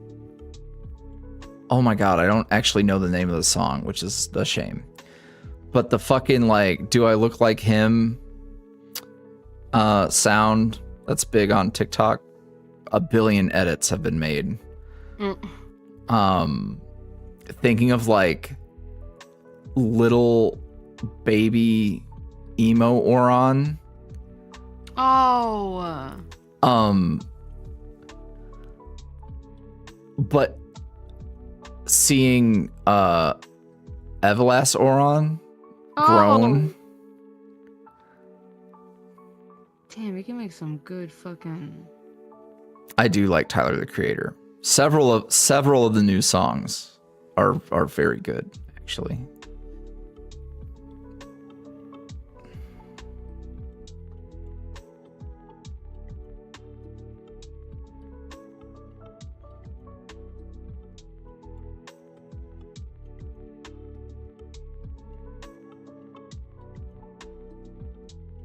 Good soup. There's another one that's a Thomas song, actually. Actually.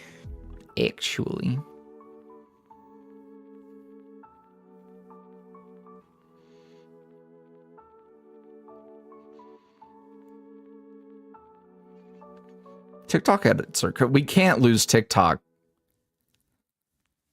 What are the editors gonna do? Right. Am I not gonna like be up at 3 a.m. looking at fucking like the most fucking artistic edit I've ever seen of media that I've not even watched? That's me with every fucking Arcane edit. Like I have on purpose not watched season 2, and yet that one fucking... Is it Radiohead? The one Radiohead? Oh. Where he starts running. Oh, Yeah. God. That's so good. Oh, it's so good. The P.O. Box is active. Just let me know if you send something, because I'll fucking... I haven't been in a long time.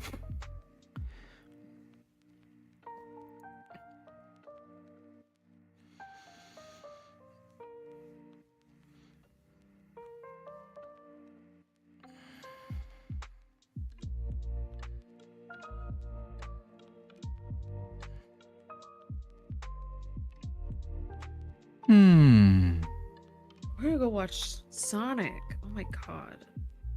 Hell yeah. I'm so excited. Oh, my neck, bro. I need this shit broken.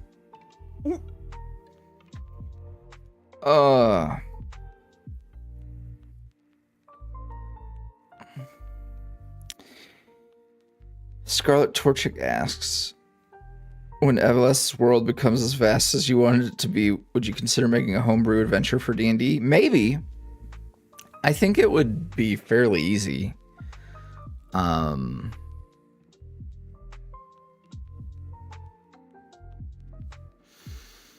think it would be fairly easy.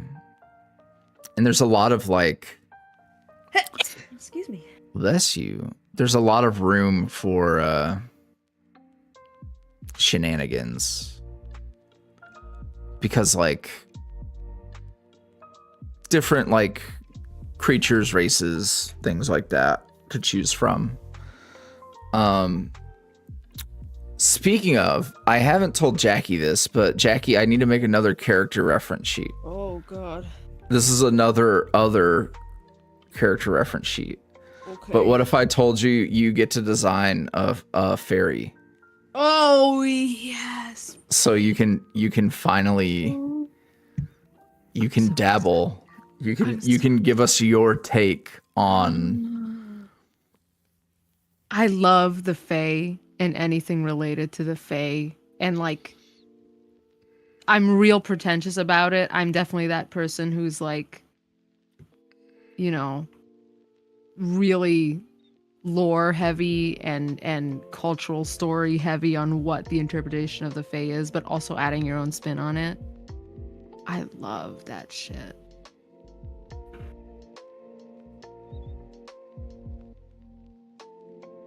Yeah. I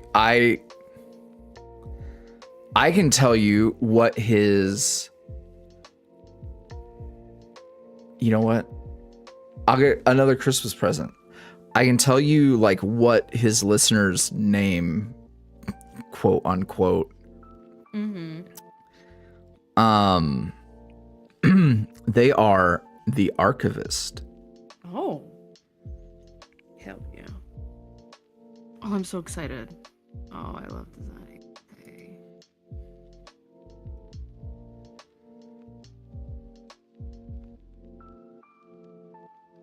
One of my favorite books ever, or book series ever, is the Cruel Prince.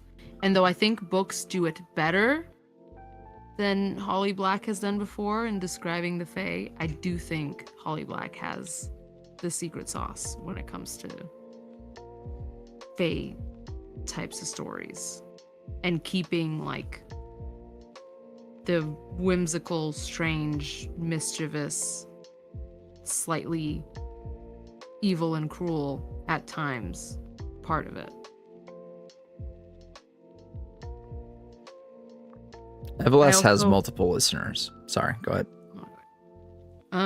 I also recommend fucking an Enchantment of Ravens. It's a one shot, but it's so good. So good.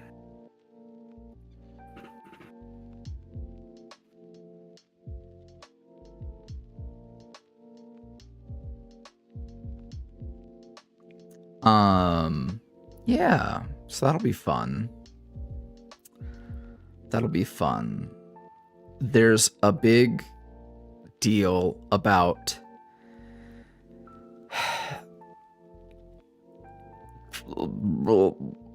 for lack of a better term, like there's a big deal about lore getting erased, essentially.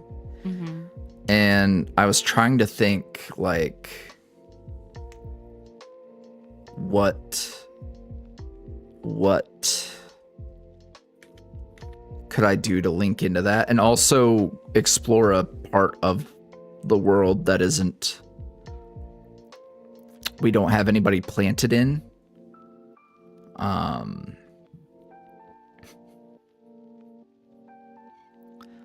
Yeah, he's going to teach me long division. No math teacher looks like that. And if your math teacher looks like that, send me location. Send me location. Hey. Hey. he looks like... Is it because of the glasses? It's the book. He has a book.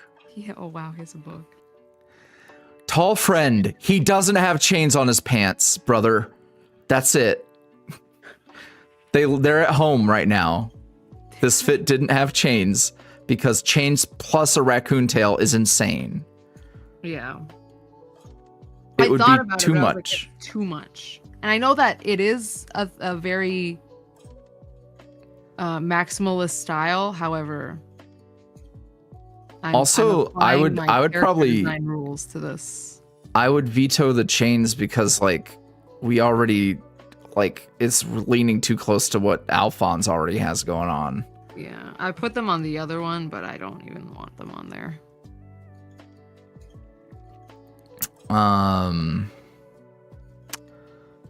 Fuck, what was I saying?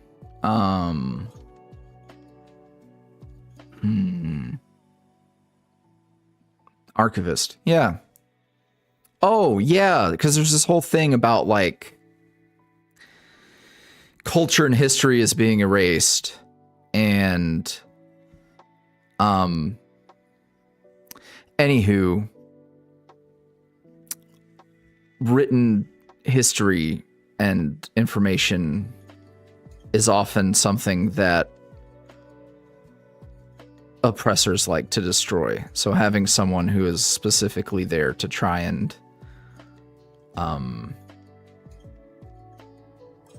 protect it is cool. Hell yeah.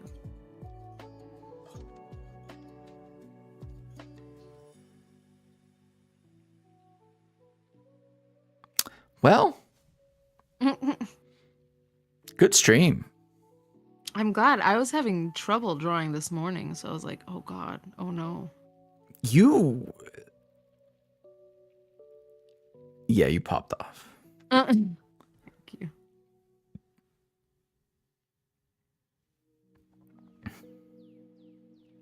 Yeah, it's going to be a little bang on the nose with like, we're literally trying to keep them from burning the books. But you know what? Sometimes people need it to be obvious. Yeah. Especially now. Especially now.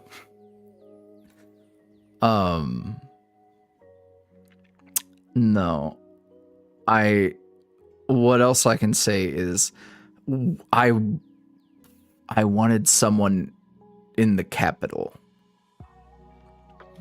That is an angle we do not have covered.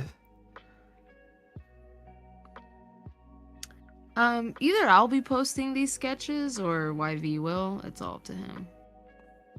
But yeah, we'll figure it out. I'll probably post tomorrow, maybe. Okay, I can send you So it's late. The file. Yeah.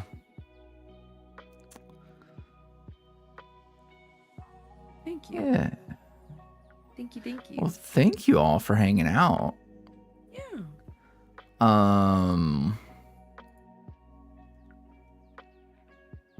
Yeah, anywho, Jackie getting to fuck with the Fae is gonna be I'm so excited. very fun. It's hilarious what I've done, by the way. When you guys realize what I've done, I don't even know if I've told Jackie. Oh god. Every time he says that, I get scared. But Here, no. let me. I'm gonna tell you what the dynamic is. I'm in trouble. You're gonna lose your mind. Also, you're gonna be like, "How did you not do that by now already?" I'm in trouble. You can't do this on an Auron stream. I don't want him to feel some type of way. That's wife.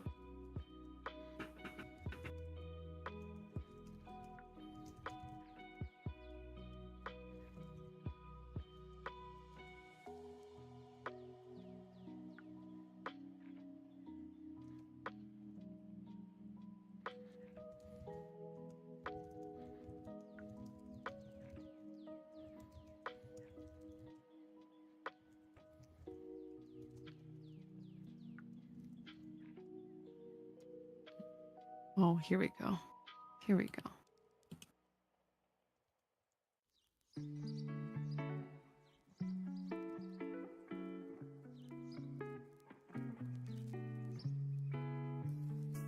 Oh. Yeah. Yeah. Yeah, I'm in danger. You guys are also in danger for a lot of reasons as well. Not just this. Like, just generally. Yeah, I told Thea. That's Thea murder is what that is. I know. Thea's gonna go bananas. Thea murder. Oh, man. Period.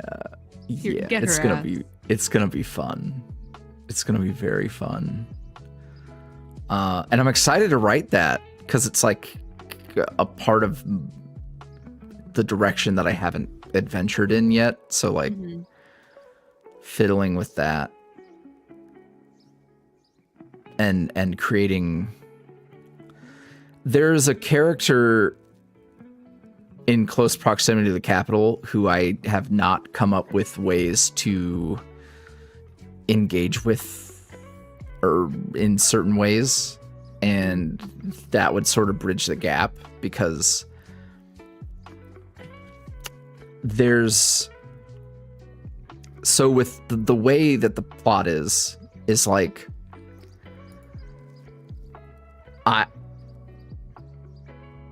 there have to be like good folks that are trying. And there's like a distinct lack in on the surface of the capital. And it's like, I don't know. I don't want to do y'all are all as reprehensible as everyone else. Right. It's like, no, because realistically, like there's going to be people who are working against it. So having someone up there who is trying. Yeah. What are you doing down there? Just do.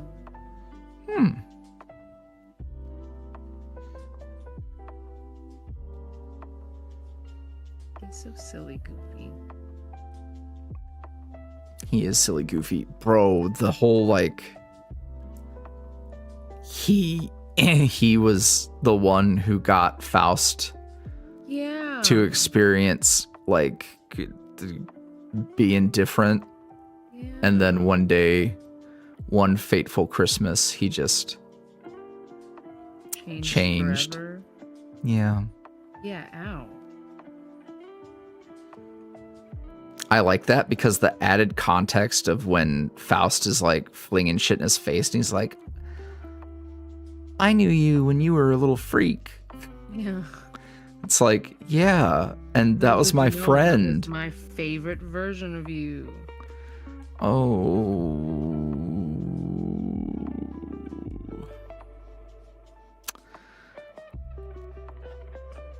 What is the YV hate towards Christmas? It's not. It's just favorite holiday. It is my favorite holiday. Because if we make bad things happen, it'll be even more special when good things happen.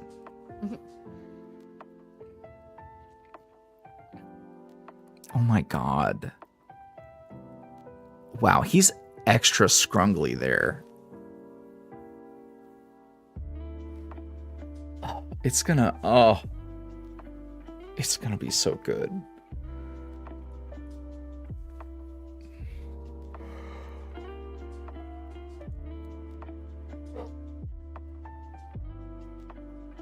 My god. They're writing novellas about audio erotica creators. Oh. It's Jover. It's Ben Jover. Ben Jover? Oh. Ben You're a freak. Merry Crisis. Happy Chrysler. I'm so hungry. Oh, he would be real closed off like that. Oh, don't look at me. Don't look at me. Oh. All right, we did it, chat. We sure did. I know everyone's adopted him. You can't prevent. Yeah, it's. You can't prevent his canon events. You can love him until it happens.